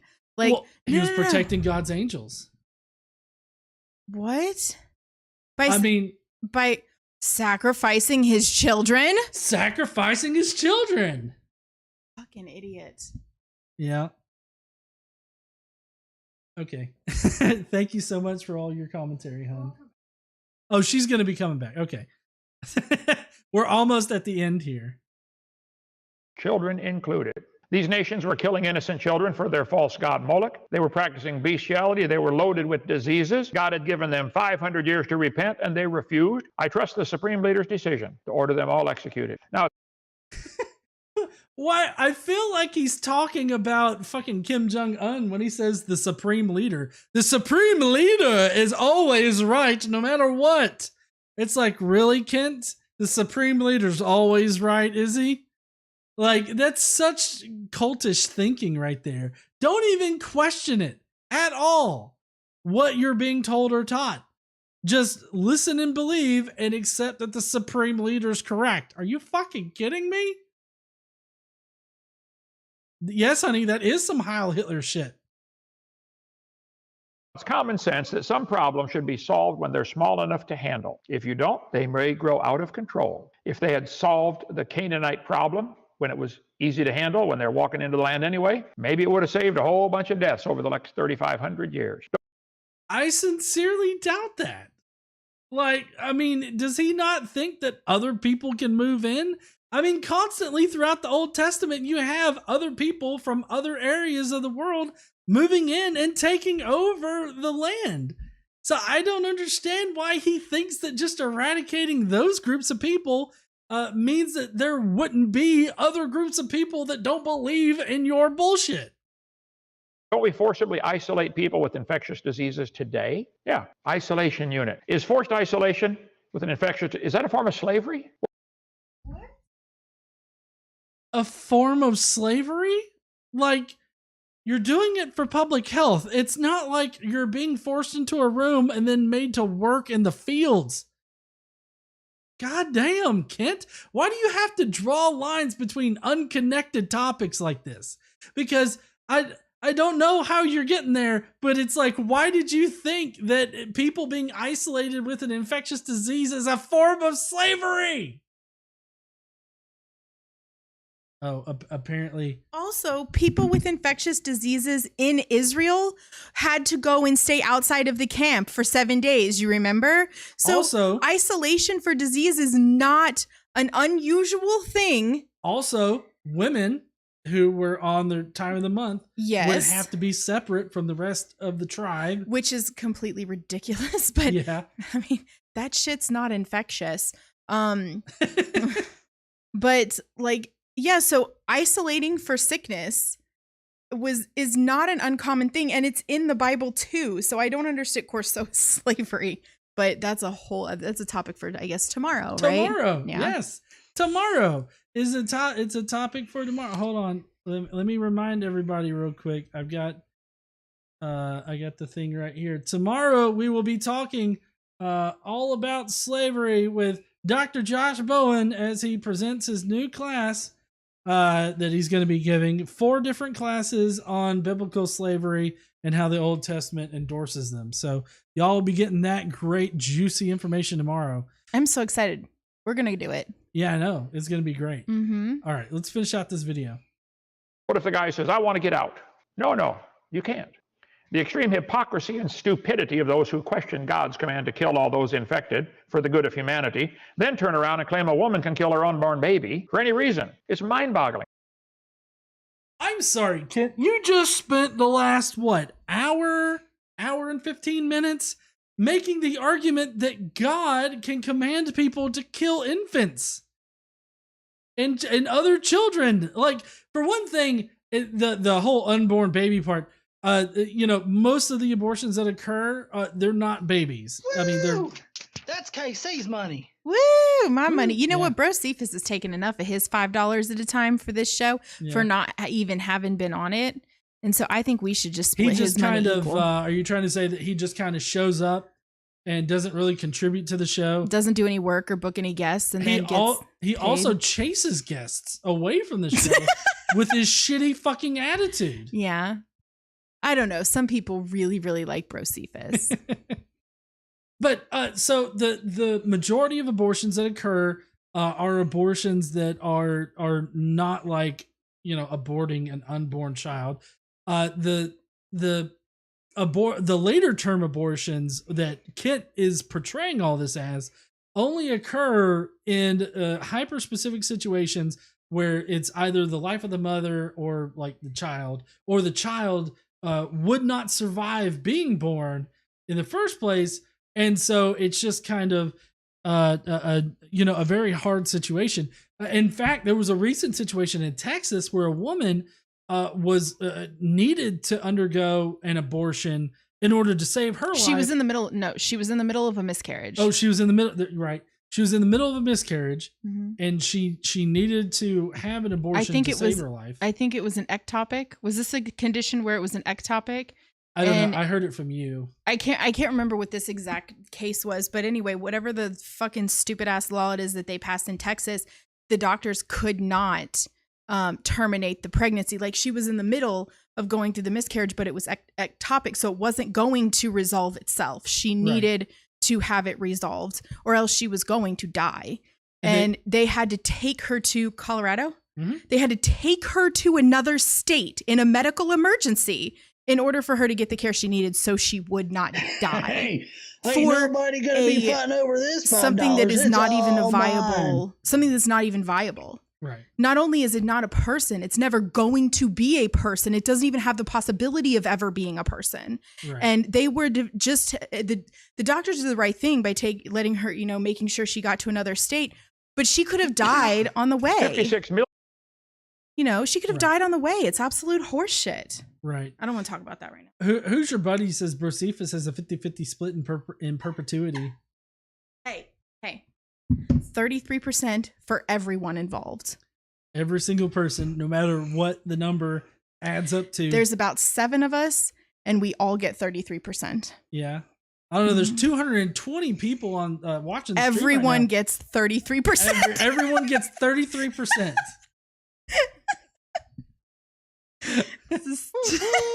Here comes the gravy train. Elizabeth Richardson says weekly tithe, and what question was he even answering to begin with? Can't even remember after all of his rambling about STDs and ites. Just a little bit of money. The Sinister Porpoise says, please ask Kent more about whales. I don't know why he's so obsessed with whale peen. I mean, he wants to call me a pervert, but yet he's the one that always brings up the reproductive organs of whales. Or women. Or women, I guess. So, I mean, Kent is just sort of rambling here at the end about how the hypocrisy of atheists wanting to question God or shame God for killing babies when, according to him, we think women should be able to kill a child whenever she wants to. Quentin Van Boeven says, y'all have that in writing yet? Ain't nobody gonna be fighting over this $5. It's all mine. Quentin says, y'all have that in writing yet? Verbal contracts ain't worth nothing. I only do shit through verbal contracts, okay? No, you have a marriage contract. What? Yeah. Oh, apparently I have a marriage contract. I've heard there's some question about that, though.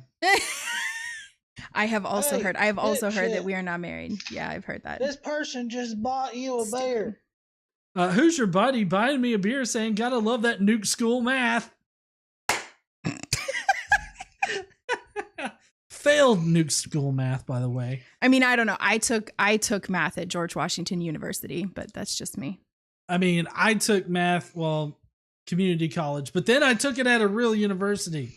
I mean, community college is still the better calculus than nuke there is school? the same as calculus other places. Anyways, so yeah, he's just sort of complaining about quote unquote hypocrisy when he's totally misrepresenting like the abortion topic in general, but that's because he's a dipshit. Million abortions every year. 25 million are unsafe. Duh. 100% are unsafe for the baby. Listen, the unsafe part is, I mean, the fact that we have so many states that are passing these laws that are anti-abortion laws, of course there's going to be more and more unsafe abortions. And I feel like that just puts women in harm's way rather than saving children, and he's like, it's 100% unsafe for babies. For one thing, most abortions, like 95%, I believe, occur before they're quote unquote babies. There's still like fetuses and blastocysts and all this other stuff. This is just going to lead to more actual humans that are already alive. Women, humans. And I guess not just women, anyone who's giving birth, humans dying, anyone who's pregnant dying. This is going to result in that. Kent Hovind's part of the crowd that would sit there and force a child to have a child and then as soon as that baby's born, call that child a whore for having sex at their age and not want to pay extra taxes to make sure that baby gets fed or have health care. Yeah, because they're pro-birth, not pro-life. Or a good education. Mm-hmm. So I get calls or comments often. If God's a loving God, why did he order Moses to kill all the males, including the babies? I don't know what all diseases these Midianites had, and neither do you. But if it was some disease that infected all the males and females that had known a man, it would be merciful to humanity to wipe out the disease and save millions more lives over the next few thousand years. I trust the general to know what's best. He's so gross. Yeah, he is. That's it for Kent. I'm not going to leave his stupid face up on the screen right now. Because fuck Kent. But basically, from what I gather tonight, Kent Hovind is not pro-life, obviously. He's very much pro-genocide. He wants people that, for one thing, don't worship his God to be killed.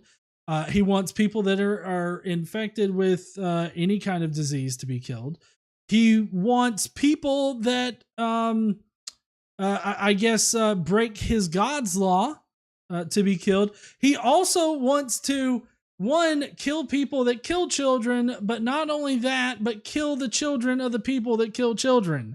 So he not only wants to, so I mean, regardless, he's going to be advocating for the genocide of, or not genocide, but slaughter of children as well. So Kent wants to slaughter people that are sick. He wants to slaughter people that don't worship his God in his way. And he also wants to slaughter small children of people that also violate his God's word. So it just kind of seems like Kent Hovind's pro-slaughter, and that's it. And I feel like that's pretty fucked up. I'm just saying, like, I don't see how anybody can take this motherfucker seriously, even before today.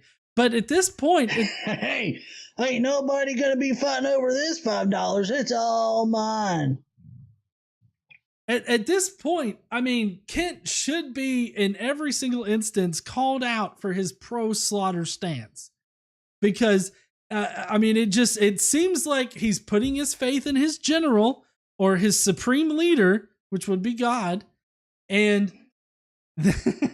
and that means that if God wants to slaughter people, then those people should get slaughtered. And he's made it painfully clear as to what kind of people, or the criteria for what type of person should be slaughtered. This man is a psychopath. And I feel like in a more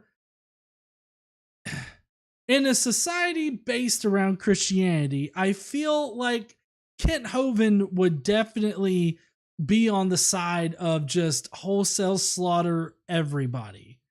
And that's a kind of a scary thought, especially with the rise of the religious right and, you know, all these crazy ass conservatives out there.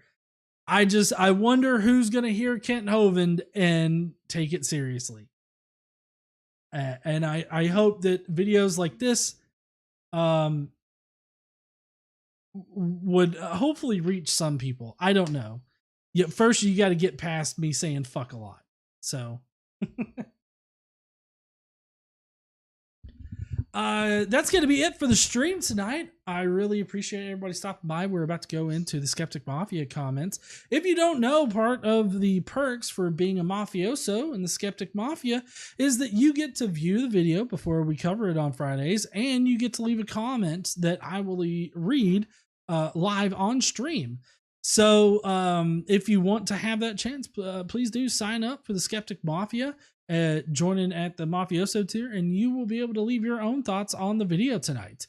All in all, for Kent's video, I thought that it was as crazy as I expected it to be, I guess. I didn't expect him to call for the wholesale slaughter of anybody infected with any kind of STD ever, or any disease ever.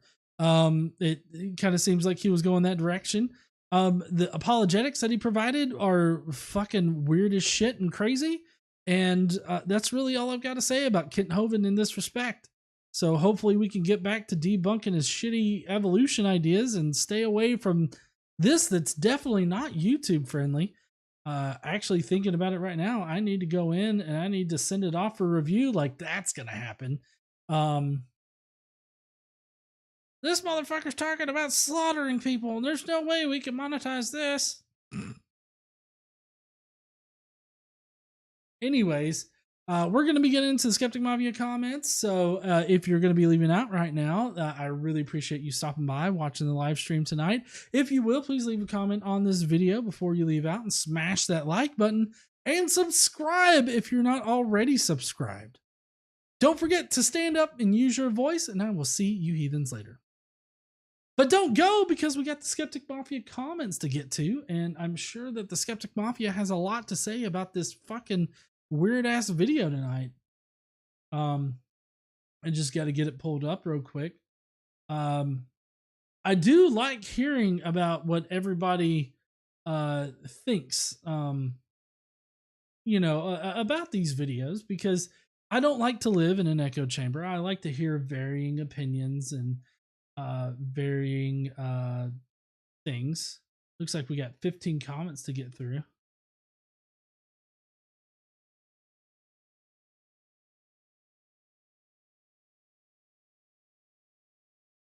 Hey, y'all know what? Anytime is a good time for a beer. Van Boeven beard me. But Van Boeven says that is why we are here, to monetize you. Hey Quentin, I really appreciate it, man. Y'all are awesome. I don't ever expect super chats. Oh, fuck me. Hold on.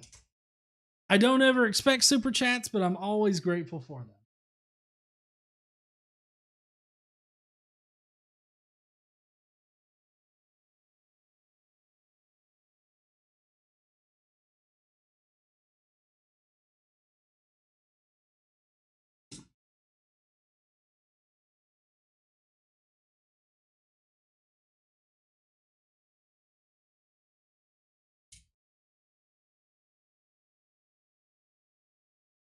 Hi.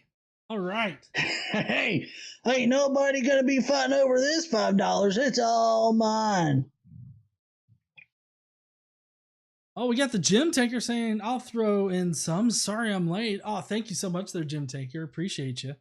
Yeah, technical difficulties with me, but at least I know how to fix the technical difficulties now for the most part. All right, so first up, we've got Command Cyborg who says, hello, world. It's feckin' Kent Hovind.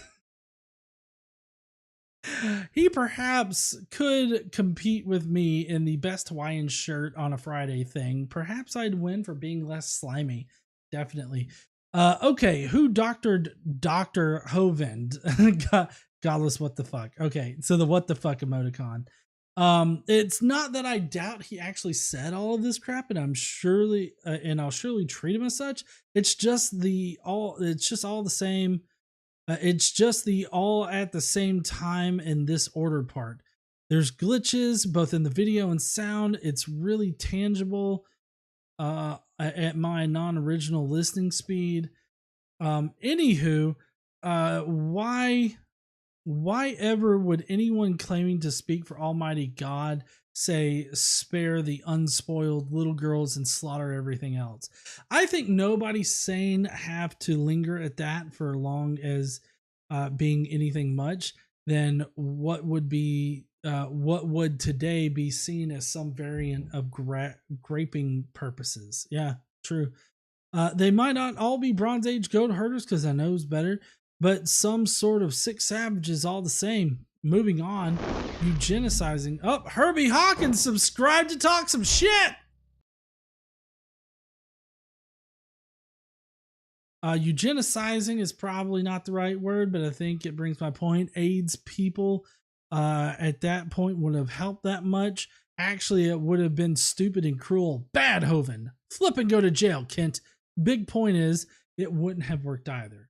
We didn't know about retroviruses enough by that time, but furthermore, it was already the rest of the population, albeit to a minuscule degree. If I remember correctly, it's been around since the 1920s or so. As part of evolution, we've actually observed in real time outside of a lab setting. It didn't, as the doctor alleges, pop up in the 80s from nowhere. We've come a long way dealing with this in a short time. We're not done yet, though, and science never rests. Why are people group in the Near East called parasites? Dad jokes? Okay, I can't. The facts anymore. Well, Dick, smash all the buttons, ring-a-ding-dong, don't lick your phone without proper precautions. Become mafiosos, throw your cash GE's way, and vote for a better Friday response. Just kidding, all the alternatives are probably horrible, but at least you'll get your comment read, and that's what we want, right? That's all, folks. Thank you, and Command Cyborg says goodnight. Transmission terminated. Next up, we've got Quentin Van Boeven, who says, holy shit! I mean, Hovind ain't no saint, but damn, what he is suggesting in this video is a new level of fucked up for him. To suggest we should have killed all the people with AIDS in the beginning to end the suffering? Like, what the fuck? And then to baselessly assert that the reason God had the Israelites kill all those people is because of disease. Where does he come up with this shit? The child sacrificing one, okay, so maybe even in your fucked up worldview, just kill the adults and then raise the kids, right? Still screwed up, but hey, at least we aren't killing kids now too. Ah, yes, let's just wipe out entire gene pools because of what it could prevent in the future. Kent's head has gone so far up his own ass, he is a ball now. Now, if you want to have a ball, make sure that you like, subscribe, share, and subscribe. And for more, even more fun, consider joining the Skeptic Mafia for lots of cool perks. I'm going to just rattle off my favorites. There are too many to list. I'm sure others will cover it. So voting on Friday's videos, getting early access to it, and of course the podcast, because we get to hear all the great opinions of KC. Let's not forget the Hangouts, which we're going to be doing later on this month. We got a hangout that's going to be coming up. Next is I Heart Dogs, who says, this was hard to watch. Hovind is a despicable human being. As usual, he has no evidence for his assertions about disease running rampant among Israel's enemies. I've read through the Bible at least 3 times cover to cover. This disease thing isn't mentioned. Exactly. Yep. The God character wants to be the head honcho, just as Putin wants to be the boss of Ukraine today. To also suggest that the killing of HIV-infected people from the start is horrifying. Put a fork in me because I'm done. Insert shilling here. Thank you, iHeartDogs. Hey, if you guys want a chance to help select the video for Friday nights, join the Skeptic Mafia and you'll be able to do that. A portion of your Skeptic Mafia membership fee is included in the donations that we do every month. So that's also another way that you can help us out to donate to great causes. Next is Wizard of Oz saying using bacterial evolution to justify genocide. Interesting strategy, Cotton. Let's see if it pays off. I had his face in my head. Oh, Jesus Christ.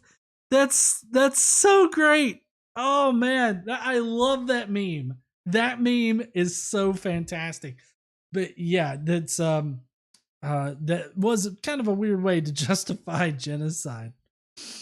Perplex Papa says, so what I get from all of this is the only tribe that all Abrahamic religions spawn from is grouped together to form all forms of parasites. Kent is one kind of parasite. Noah's family had to all be of parasite blood. Bless him. He can't help being a leech on society. It's in his blood. Fill in degrading self-promotions here while smiling at KC. Thanks, y'all. Y'all rock. Thank you, Perplex Papa. I appreciate it. We do have a podcast that happens here every other on occasion. We have a podcast that airs sometimes on for the Skeptic Mafia. We put out one this week. Wednesdays, I'm actually gonna, for the next little while, I'm gonna be actually pushing parts of the Skeptic Mafia podcast. If you want more of the controversial topics that we talk about, those are specifically only ever going to be for the Skeptic Mafia because they kind of fund that type of topic. But there are some that I can use to entice y'all to become members with. So those will be hitting out starting next week. Next up is Trickster saying I made it through the 10 minutes of inmate not Dr. Kent Hovind and I am confused. What was the domestic abuser trying to say with this video? Was he trying to make an excuse for God-fearing men to go into a nearby town and kill everyone who lived there? Yeah, pretty much. Oh, but make sure you take the little girls for yourselves. I guess we don't need to be hit over the head to know what was going to happen to them. See, here's the thing, is that apologists will say, hey, that doesn't mean that they use them for sex. I'm like, I'm sorry. If your main criteria for taking the little girls is that they are virgins, what other thing could you be thinking of to, use them for other than sex stuff? I don't understand why the stipulation of virgin girls. It's like, hey, take all the virgin girls for, not sex reasons, but just, practical ones. I can't think of any right now, but, they'll come to me later, I'm sure, if you still care. It's just fucking crazy. Deviant Outcast in the chat right now says, the podcast rocks! We talk about some crazy fucking shit on there, like a lot of conspiracy shit. Like, we actually listen to the conspiracies from legitimate people, and trust me, when it's hard to determine what's a troll and what's not now because of these people. Anyways, back to Trickster's comment. He says, I love also how he tried to put the whole thing about Israel not destroying the West Bank. I think Kent should worry less about making his God look good to those who think he is a monster, and maybe he should worry more about not having kids dying on his property. Someone may actually hold him responsible one of these days. Yeah, maybe. I hope that Kent does not have any more children die on his property. It's kind of sad that you have to stipulate that, though, for the man. Like, subscribe, and share. Want to help pick the next dumpster fire we watch on Fridays? Become a Skeptic Mafia member, and you too can take responsibility for what we subject ourselves to next. You get emojis and a bunch of other stuff. Oh yeah, the emojis. You see all the emojis in the side chat that people use. Those are special ones that you only get to use if you're part of the Skeptic Mafia. Jonathan Nickel says more nonsense from Hovind. He describes a modern disease, AIDS, and tries to assert that there were a similar epidemic infecting people in biblical times. My ears pricked up when he mentioned AIDS, as we all know what a number of religious people attribute that to. However, he surprised but not immediately going off on some homophobic rant. He does assert on little or no evidence that God was saving or protecting his people from an epidemic, but I don't see any mention of disease of any kind, not that the Bible writers would have understood anything about diseases and their causes. Is Hovind making up excuses in order to justify genocide? If so, I am getting a lot of Putin vibes from him. He definitely made shit up in tonight's video. I mean, he definitely was fabricating information. AIDS continues to this day, especially in Africa. Should we do as Kent would suggest and slaughter people in those countries?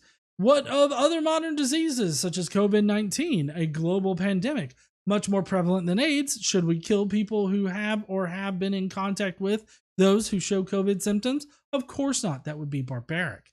He speaks of people sacrificing babies to Moloch. So what was Yahweh's solution? Save the babies? No! He told his people to sacrifice them to him instead. As for killing people to kill children, I live in a country where there is no capital punishment, and I see that as a good thing. I am in favor of life sentences for such a crime, not eye for an eye. I'm with KC on this, and as well as Nick here. Jonathan Nickel. Sorry. I'm with both of them. I don't like the death penalty. So yeah. Anyways, in the end, he didn't offer up the homophobic rant I was expecting, and I was relieved, though he did try to bring abortion in at the end. I don't think I could have stomached it. Certainly not today. My gay nephew just turned 18. It was his birthday today. He's far more tolerant and far more human than someone like Kent Hovind will ever be. It's a fucking true story right there. Darren Wright. What's up there, Darren? Says, so by inmate Hovind's logic, should all the people who refuse the vaccine, including inmate Hovind, be put to death in order to save hundreds of thousands of lives of people who cannot get the vaccine due to health issues and so on? According to him, that means that what the Bible and his God and the OT were trying to accomplish, they, apologists, never seem to think things through, do they? Nope, they certainly don't. Everyone, listen up! Become a mafioso member and support this amazing YouTube channel, worth every penny. Oh yeah, go fuck yourself, Josephus. I will see you in hell.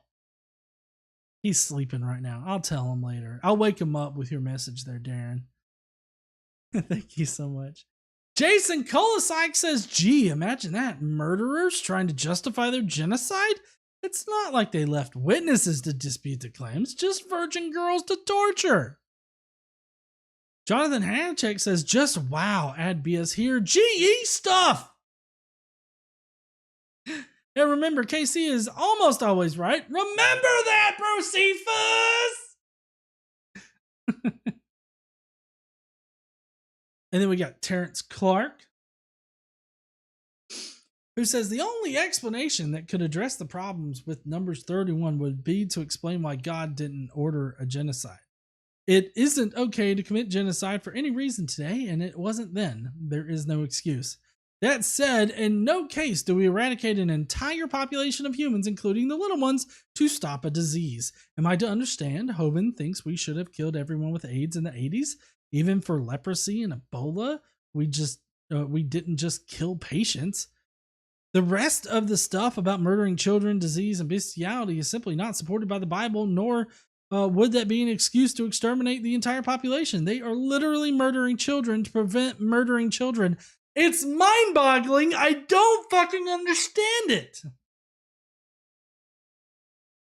Next is Drew's book review saying Kent Hovind. This should be good. Lol. Anyway, just wanted to drop in and say hi. Hope everyone in the Mafia is doing well. Probably won't make the stream tonight, or maybe I will. We'll see what happens. Anyway, I hope everyone is having a good night. That's all I really have to say today. Okay, well, everybody should go and check out Drew's book reviews. He's got a great book review channel over there on the booktubes. So definitely go and check him out. Like I said, he's got some great book reviews. Then we got Zoomy, who says, just watching Hovind pisses me off. So I'm not. And I'll leave the debunking to you. However, I'll leave you with this ASCII and some shilling.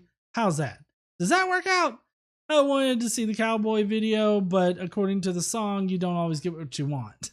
Anyway, ASCII time! And it's just that face, just unimpressed, I guess.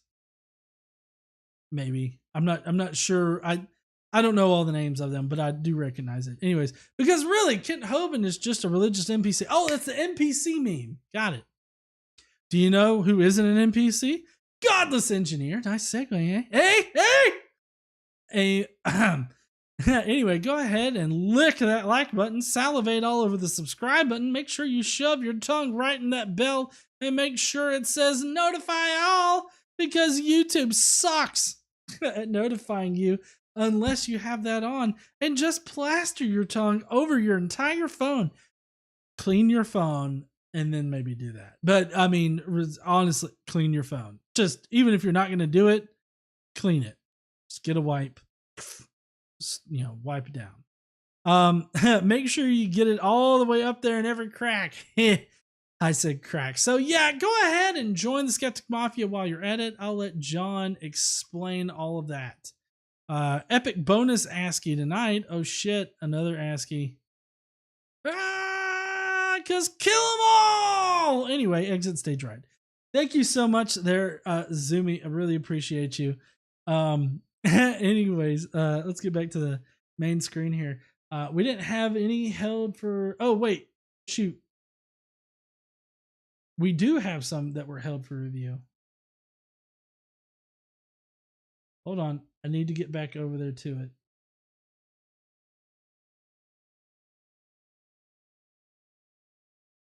Okay. So sorry there, Deviant Outcast. Here we go.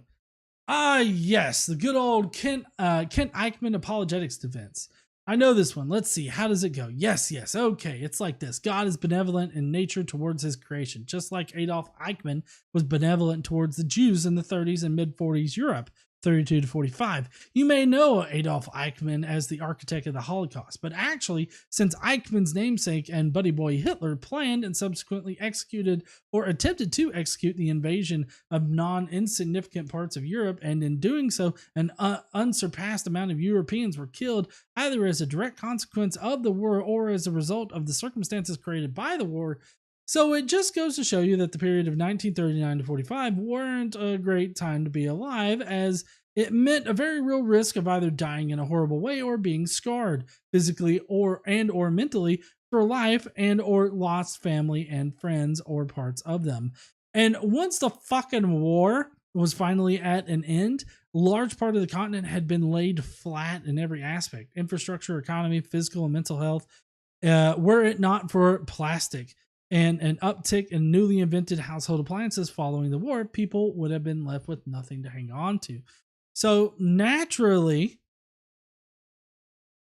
it's kind of self-explanatory and easy to follow how Hitler's ideology and Eichmann's crafty layout and implementation of the final solution were actually an act of kindness towards the Jews. Or, another way to put it, if I may try something, hey Hovind, you're a fucker!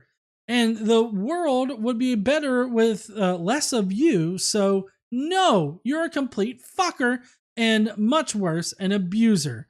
Quite similar to your God, actually. And yet, does that qualify you for a VIP seating on Old Sparky? Come to think about it, fuck this space waster. Hovind does not promote the benevolence in me, that's for sure. But there's a kind of important difference here that I'd like to propose. I am not God, and I do not command people to kill. Give love to GE and KC and help them spread the unholy word of the godless, the heathens, and the skeptics. Amen. P.S. Also, stop the baby killing, kill all the babies. Smart God. Yep. Oh, and remember, cult indoctrination 101, confusion facilitates suggestibility. Suggestibility facilitates a hypnotic state. Just saying. All right. Thank you so much there, Deviant Outcast. Yeah, Deviant Outcast. And then SN Balmung said, great logic. They're murdering babies, so let's murder all their babies before they get to it. And of course, the virgin girls can't catch infectious diseases. Everybody knows that. I think inmate number 06452-017 would have his point severely undermined if there was a character in the Bible that completely ignored basic health and hygiene measures, showing that the author knew absolutely nothing about germ theory. Maybe something like the Pharisee was astonished when he saw that Jesus did not first wash his hands before the meal. Luke 11:38. This was after he had to take a shit, that pre-meal shit. So obviously he had to wipe his own ass with his hand. And so then he started eating with his shit hand. So, you know, that's just Jesus being a dipshit right there and liking to eat shit. Eat shit, Jesus. Anyway, lick, like, and subscribe.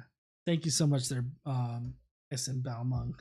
You're awesome. Anyways, that's gonna be it for me tonight, and I've actually got to go and get Xander put down into bed.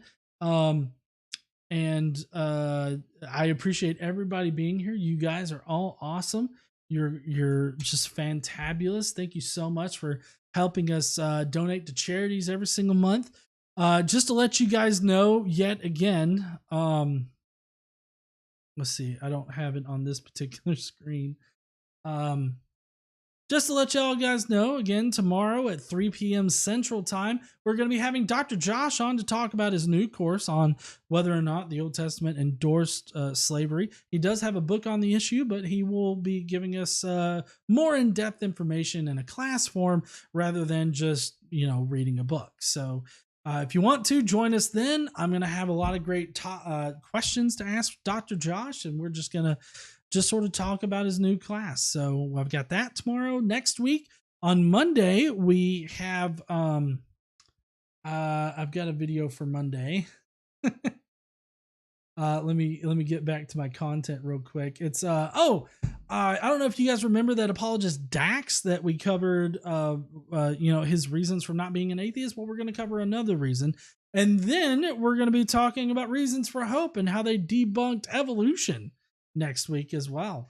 Hey, ain't nobody gonna be fighting over this $5. It's all mine. Hellbound Hillbilly says, here's the tips I made during the stream. Give it to charity, heathens. Oh, we'll definitely put that. We'll do the shittiest things with that. Okay. Thank you so much.